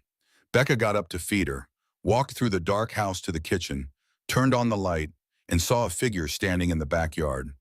Her heart stopped, the same complete terror as when Derek's hands closed around her throat, the same certainty of danger. She grabbed her phone, dialed 911 with shaking hands. "Someone's outside my house, in the backyard." The dispatcher asked questions. Location, description of the intruder, whether she felt she was in immediate danger. "Yes," Becca whispered. "He found me. He's going to finish what he started." Police arrived within 4 minutes, searched the yard, found nothing. No footprints, no signs of forced entry, no evidence anyone had been there. "Are you sure you saw someone?" the officer asked gently. "I saw someone," Becca insisted. "A person, standing by the back fence." "Could it have been a shadow, a tree branch? Sometimes in the dark." "I know what I saw." But did she? As the adrenaline faded, doubt crept in. The mind plays tricks at 2 in the morning. Shadows become threats. Fear creates danger where none exists. Unless the danger was real. Unless Derek had hired someone. Unless the system designed to protect her had failed again. She did not sleep the rest of the night. sat in the rocking chair with Amelia, kept watch, counted seconds the way she counted them while dying. In the morning, Ethan arrived to find her exhausted and shaking. "What happened?" Becca explained. "The figure in the backyard. The police finding nothing. The possibility she was losing her mind." "You're not losing your mind," Ethan said firmly. "You're traumatized. There's a difference." "Is there? Because I'm starting to wonder. Derek's lawyers are already calling me unstable, saying I'm paranoid. What if they're right?" "They're not right. You're a woman who was almost murdered, adjusting to life after trauma. Being hypervigilant isn't crazy, it's adaptive. It's your brain trying to keep you safe. But what if I really am seeing things that aren't there? What if I'm becoming the person they say I am?" Ethan took her hands, looked directly into her eyes. "Listen to me. You are not crazy. You are not unstable. You are a survivor of violence coping with the aftermath. Do not let his lawyers rewrite your reality. They're the ones lying, not you." But the seed of doubt had been planted, and it grew. A week later, Becca's stress triggered early labor warning signs. Contractions that were not quite contractions. Cramping that sent her to the emergency room at midnight. Dr. Patterson examined her, ran tests, determined it was false labor brought on by stress. "Your body is exhausted," the doctor said bluntly, "physically and emotionally. You had a baby 5 weeks ago. You're barely healed. You're fighting a legal battle. You're dealing with PTSD. Something has to give." "I can't give anything," Becca said. "If I stop fighting, Derek wins. If I show weakness, his lawyers use it against me. If I'm not perfect, they'll take Amelia." "No one is asking you to be perfect, but you need to take care of yourself. You can't protect Amelia if you collapse."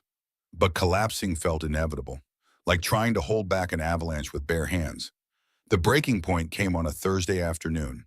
Becca was at the courthouse for a hearing about Derek's visitation rights. She had to be there in person, had to face him. She walked into the courtroom with Nina Rodriguez beside her, Grace and Maggie in the row behind for support, and Derek sitting at the defendant's table with Patricia Vance, looking healthy, looking normal, looking like he had not tried to murder his pregnant wife 4 months ago. He turned when Becca entered, made eye contact, smiled. It was not a kind smile. It was a reminder, a message. "I'm still here. I'm not going away." "You can't escape me." Becca's legs went weak. The room started spinning. She grabbed the table to steady herself. "Breathe," Nina whispered. "You're okay. He can't hurt you here." But he was hurting her, just by existing, just by smiling, just by winning small legal victories that brought him closer to her daughter. The judge entered. Everyone stood. The hearing began. Patricia Vance argued eloquently for Derek's rights. "My client has not been convicted of any crime. He is presumed innocent. He has a constitutional right to a relationship with his daughter. Denying him supervised visitation based solely on unproven allegations is unjust," Nina countered. "The evidence is overwhelming. Medical testimony, witness statements, the defendant's own actions. He tried to murder this woman and her unborn child. He should not be rewarded with access to the baby he tried to prevent from being born." The judge listened, asked questions, reviewed documents, and ruled. "I'm ordering supervised visitation. 2 hours per week in a neutral location with a social worker present. Mr. Morrison may see his daughter under these conditions." Becca heard the words through a fog. Supervised visitation. Derek would see Amelia, would hold her, would have access to her daughter. She stood on shaking legs, felt the room tilt, felt everything she had been holding together start to fracture. "Becca," Nina's voice came from far away. "Becca, stay with me." But Becca was not there anymore. She was back in the kitchen, Derek's hands on her throat, counting seconds, dying on the floor. She collapsed, hit the floor hard. Someone screamed. Ethan was suddenly there, checking her pulse, calling her name. "Becca, Rebecca, come back. You're safe. You're in at the courthouse. You're safe." She opened her eyes, found his face above her. Kind eyes, steady voice, anchor in the storm. "I can't do this," she whispered. "I can't keep fighting.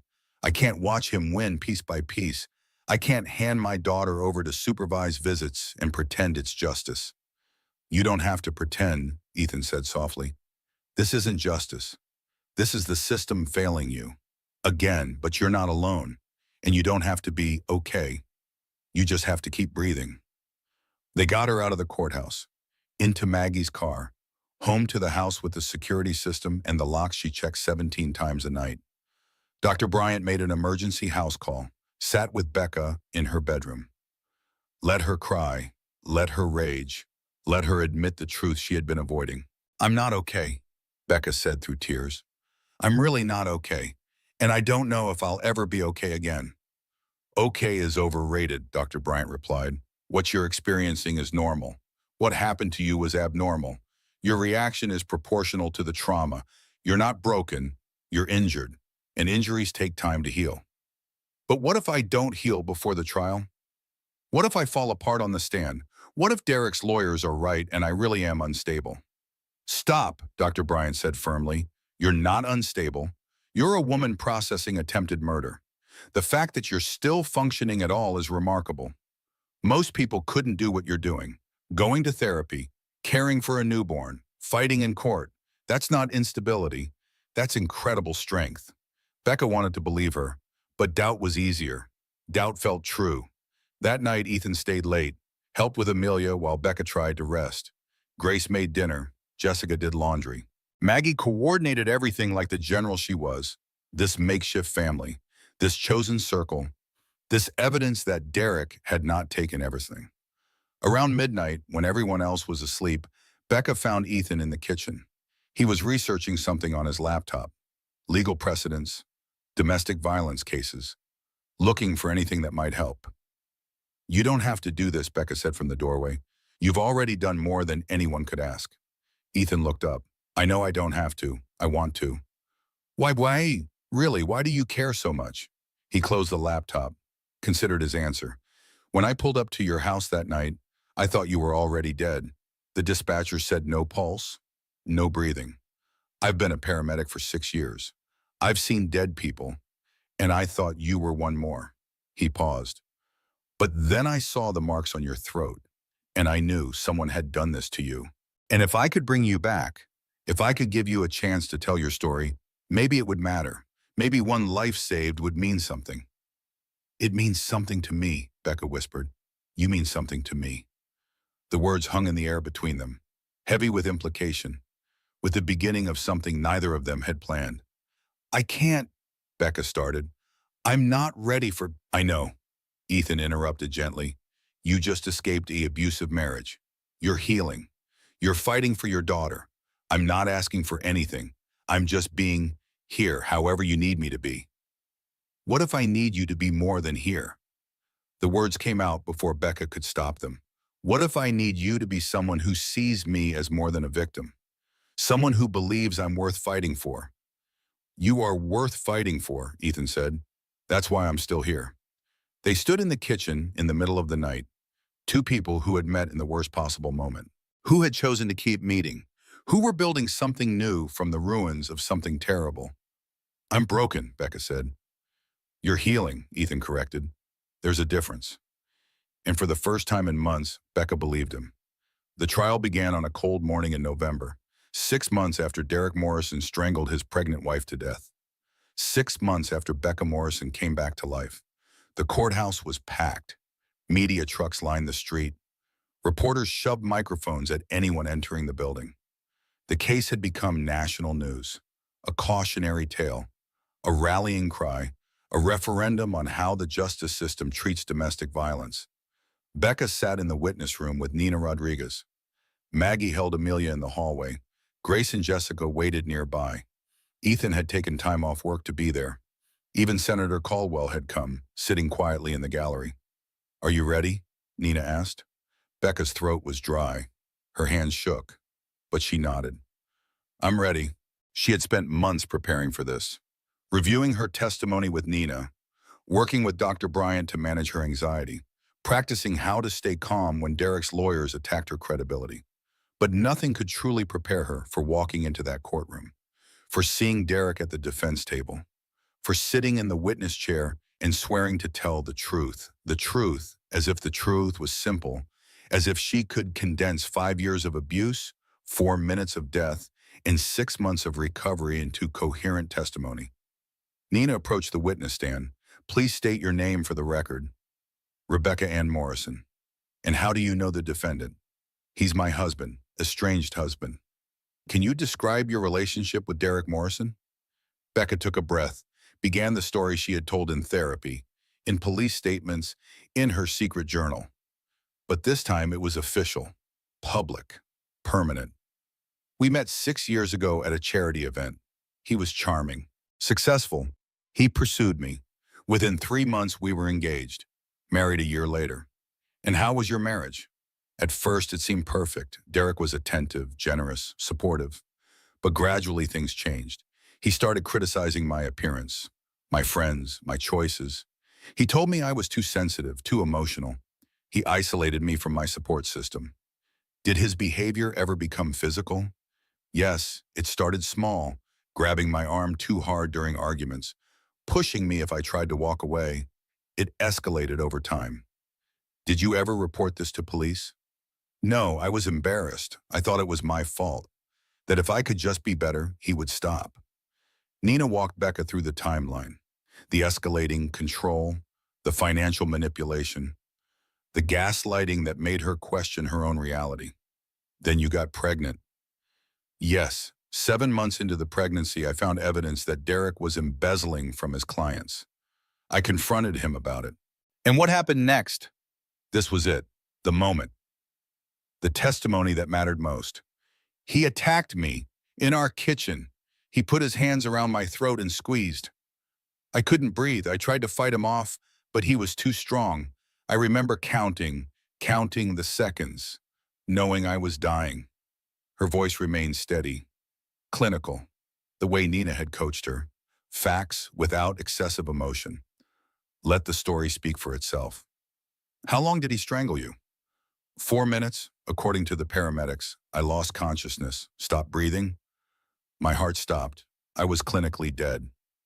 And then what happened? Paramedics arrived. Ethan Caldwell performed CPR. He brought me back. I woke up in the ambulance. Did you see Derek when you woke up?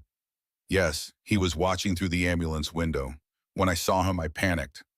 My heart rate spiked. I was terrified. Nina showed photos to the jury. Becca's throat with finger-shaped bruises, her eyes with petechial hemorrhaging. Medical reports documenting the strangulation. These injuries, could they have been self-inflicted? No. Could they have been from a fall down stairs as the defendant claimed? No, the medical evidence is clear. These are strangulation marks. Patricia Vance stood for cross-examination. She smiled at Becca. It was not a kind smile. Mrs. Morrison, you've had quite an ordeal. I imagine the pregnancy hormones made everything even more difficult. Objection, Nina called. Relevance. Sustained, the judge said. Patricia shifted tactics. You were seeing a therapist before this incident, correct? Yes, years before, after my father died. Depression, grief counseling for normal grief after a parent's death. But you were on medication, antidepressants. 7 years ago, for 6 months. It's not relevant to what Derek did. Isn't it possible that your mental health history made you misinterpret his actions? No, I didn't misinterpret being strangled to death. The jury shifted. Several members looked uncomfortable with Patricia's line of questioning. You kept a journal, correct? Documenting alleged abuse? Yes. Isn't it convenient that you wrote down everything? Almost as if you were building a case? I wrote it down because I thought I was going crazy. Because Derek kept telling me things didn't happen when I knew they did. I needed proof for myself. Patricia produced printouts. According to this entry from May, you wrote that Derek grabbed your arm. But the next day, you went to dinner with his parents. You smiled. You laughed. You acted like nothing was wrong. If you were really being abused, wouldn't you have shown signs? Becca met Patricia's eyes. That's what abuse victims do. We hide it. We pretend. We make excuses. Because we're ashamed. Because we love the person hurting us. Because we keep hoping they'll change. or because you're fabricating a story to cover up your own instability. Objection! Nina was on her feet. Counsel is badgering the witness. Sustained. Move on, Ms. Vance. Patricia tried another approach. You claim my client was planning to flee, but he had a successful career, a family, a life here. Why would he abandon all of that? Because he was embezzling money, because I found out, because I was evidence that needed to be eliminated. Or because you were a paranoid wife who accused him falsely and he defended himself when you attacked him? I didn't attack him. He tried to kill me. The cross-examination continued. Patricia attacked every aspect of Becca's story, her credibility, her mental health, her motives. But Becca held firm, answered every question, never wavered. After 2 hours, Patricia finally sat down. Becca was dismissed from the stand. As she walked back to her seat, she made eye contact with Derek for the first time since entering the courtroom. He sat there watching her, face blank. No remorse, no guilt, just cold calculation. But Becca did not look away this time. She held his gaze, let him see that she was not broken, not defeated, not his victim anymore. She was his survivor, and she was going to win. The prosecution called witness after witness. Mrs. Chen, the neighbor who saw everything through her kitchen window. She testified in detail about watching Derek strangle Becca, about calling 911, about Derek's performance afterward. He wasn't trying to help her, Mrs. Chen said firmly. He was creating an alibi. Dr. Patterson testified about the medical evidence, the strangulation marks, the timeline that made a fall impossible, the 4 minutes without oxygen. This was not an accident, Dr. Patterson said. This was attempted murder. Ethan Caldwell testified about reviving Becca, about her terror when she saw Derek, about the moment he realized this was not a fall but an attack. Her reaction was pure fear, Ethan said, the fear of someone seeing their attacker, not the confusion of someone who fell. Detective Brennan testified about Derek's inconsistent statements, his attempts to leave before police arrived, the evidence of planned flight. Thomas Reed, Derek's business partner, testified about the embezzlement, the missing money, the confrontation that happened days before the attack. And finally, Jessica Morrison took the stand. Derek's own sister, ready to destroy him. Nina asked one simple question. Why are you testifying against your brother? Jessica looked at Derek, then at Becca, then at the jury. Because he did this before in college, to another woman named Emma Richardson. My parents paid her off, made it go away, and I stayed silent because I was scared. But Becca survived. She's fighting back. And I won't let my family bury this again. She provided the NDA, the police report, the email showing Vanessa and Peter Morrison covering up their son's previous attack. The courtroom erupted. The judge called for order. Patricia Vance objected strenuously, but the evidence was already admitted. Derek Morrison was not a man who made one terrible mistake. He was a predator with a pattern, and his family enabled him. When the prosecution rested, Nina turned to Becca in the hallway. We did it. We proved every element. Pattern of abuse, premeditation, flight risk. The jury has everything they need. What if it's not enough? Becca whispered. What if they believe him? They won't, Nina said firmly, because you told the truth, and the truth is powerful. The defense put Derek on the stand. He performed brilliantly. Tears at the right moments, denial of the right accusations. A picture of a man wrongly accused. I loved Becca, he said. I still love her. I would never hurt her. What happened that night was an accident, a terrible accident. She's the mother of my child. I wanted a family with her. He claimed self-defense. Said Becca attacked him when he confronted her about her paranoia. Said he was trying to restrain her when she stopped breathing. Said he panicked and lied to police because he was scared. It was a good story, believable, sympathetic. But the evidence contradicted him. The medical reports, the witness testimony, the pattern of violence. After 3 days of deliberation, the jury returned. Has the jury reached a verdict? We have, Your Honor. On the charge of attempted murder, how do you find?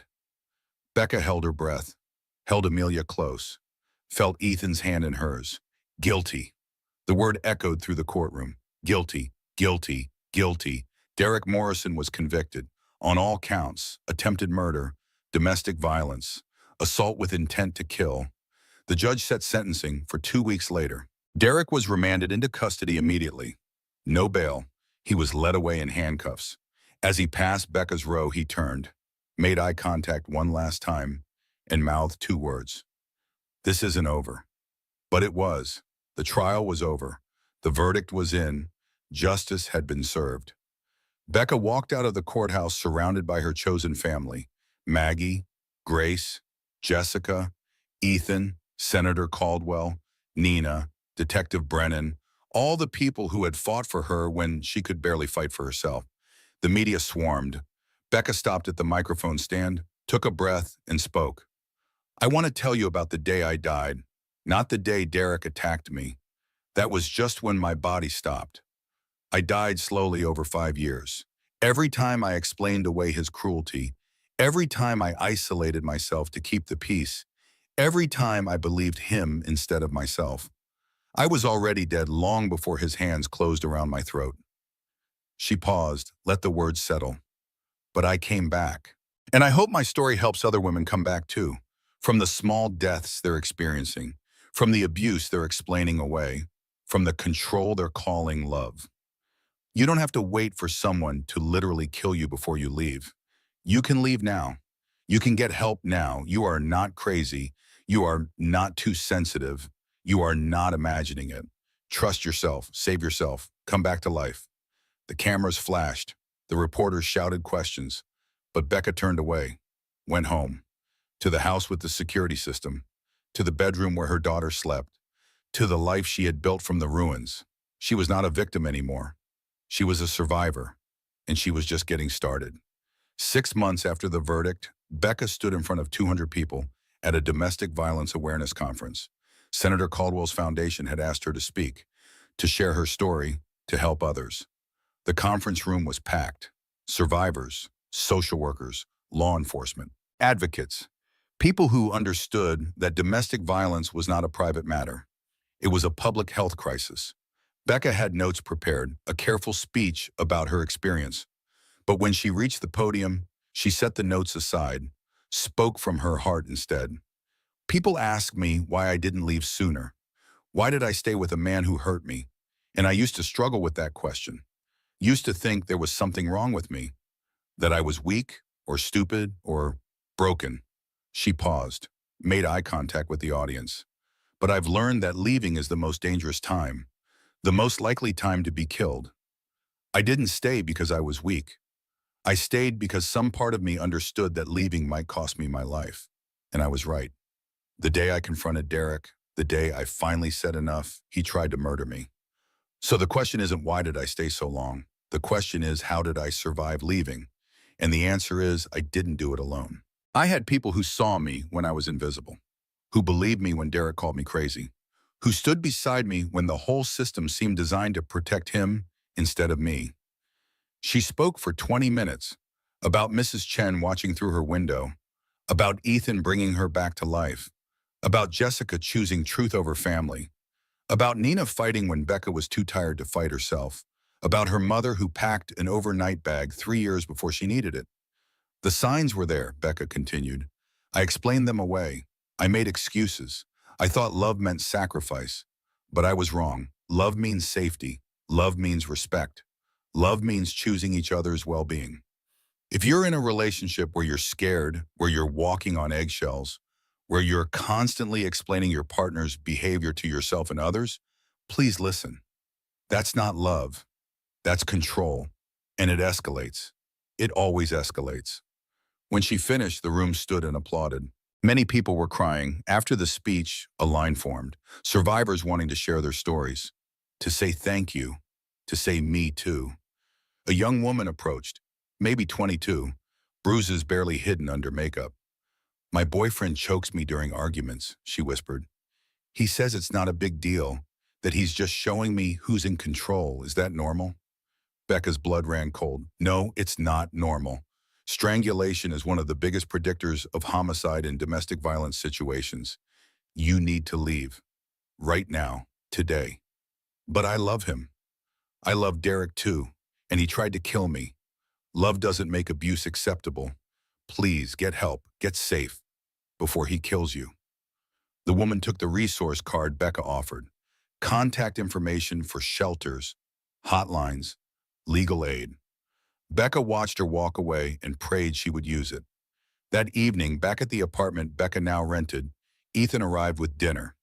He had been doing this regularly now, bringing food, helping with Amelia, being present in ways that felt solid, safe, real. They were not officially together. Becca was not ready for that. But they were something that might become more when she was ready.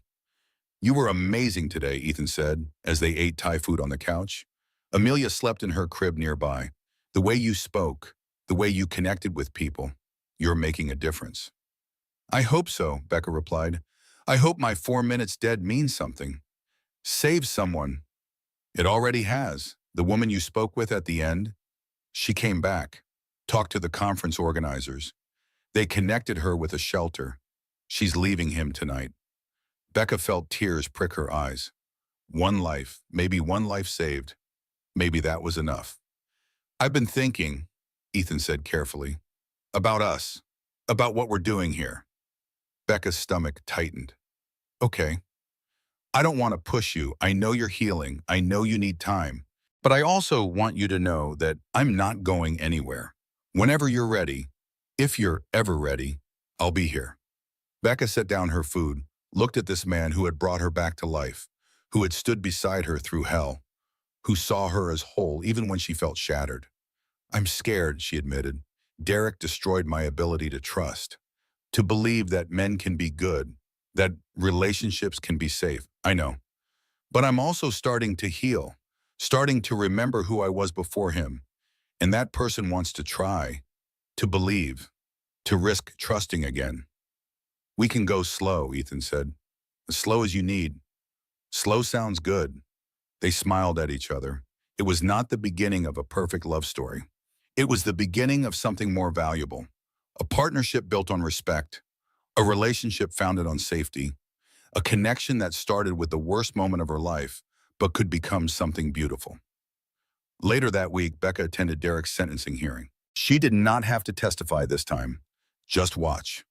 Just witness justice being done. The judge spoke for 20 minutes about the severity of Derek's crimes, about the pattern of violence, about the need to protect society from predators. Derek Morrison, you are sentenced to 25 years in state prison with the possibility of parole after 20 years. You will have no contact with the victim. You will attend mandatory batterer intervention programming. And I sincerely hope you use this time to understand the gravity of what you've done. Derek stood emotionless. No tears, no remorse, no acknowledgement of his crimes. Even now, he believed he was the victim. Vanessa and Peter Morrison sat in the gallery, their perfect family destroyed, their son's reputation ruined, their money unable to fix this. As Derek was led away, Becca felt something shift inside her. Not relief exactly, not happiness, but closure. The door to that chapter of her life finally closing. She did not attend Derek's sentencing. She had already moved on. Instead, she was at Amelia's first birthday party, a small gathering at Maggie's house. Balloons, cake, laughter, this chosen family celebrating new life. Amelia toddled around in a pink dress. She had Derek's nose, but Becca's eyes. She was curious, fearless, a fighter from day one. To Amelia, Maggie said, raising her glass of sparkling cider, and to Becca, the strongest person I know. Everyone drank, everyone celebrated, everyone understood what this day meant. Not just a birthday, but a victory, a reclamation, a new beginning. That evening, after everyone left, Becca sat in the rocking chair with Amelia. Her daughter's head rested on her chest, listening to the heartbeat that had stopped. That had started again. That had kept going. I'm going to tell you something when you're old enough to understand, Becca whispered. About the night you were almost born without a mother. About the 4 minutes I was gone. About how you saved me by refusing to give up. She paused, chose her words carefully. Your father tried to hurt us, and I'm not going to lie to you about that, but I'm also not going to let him define us. You are not his violence. You are not his mistakes. You are your own person. Strong, brave, free. I'm going to teach you what real love looks like, what healthy relationships feel like. I'm going to show you that women don't have to accept cruelty, that saying no is not mean, that choosing yourself is not selfish. And I'm going to love you enough for both parents because you deserve that. You deserve everything. Amelia sighed in her sleep, content, safe, loved. Becca looked around the small apartment. It was not much, but it was hers. Every lock, every piece of furniture, every decision. Hers. She checked the locks once that night, just once, not 17 times, just once. Then she went to bed. And for the first time in years, she slept through the night. No nightmares of Derek's hands, no counting seconds, no fear. Just peace. The next morning, Becca woke early, made coffee, watched the sunrise through her window, thought about the woman she used to be, the woman who died on a kitchen floor. That woman was gone, but the woman who came back was stronger, wiser, more certain of her own worth. She had been dead for 4 minutes, but she had been alive ever since. Really alive. Finally free. And that was worth everything. Rebecca's journey from those 4 minutes of death to reclaiming her life proves that survival is just the beginning. Her story is saving lives right now. Women who recognize the warning signs, who found the courage to leave, who realized they weren't crazy after all. If this story moved you, hit that like button. Share it with someone who needs to hear it. Drop a comment telling me what struck you most. And subscribe so you never miss stories that matter. Stories about real people surviving real darkness and finding light on the other side. Your engagement helps these stories reach the people who need them most. Thank you for listening.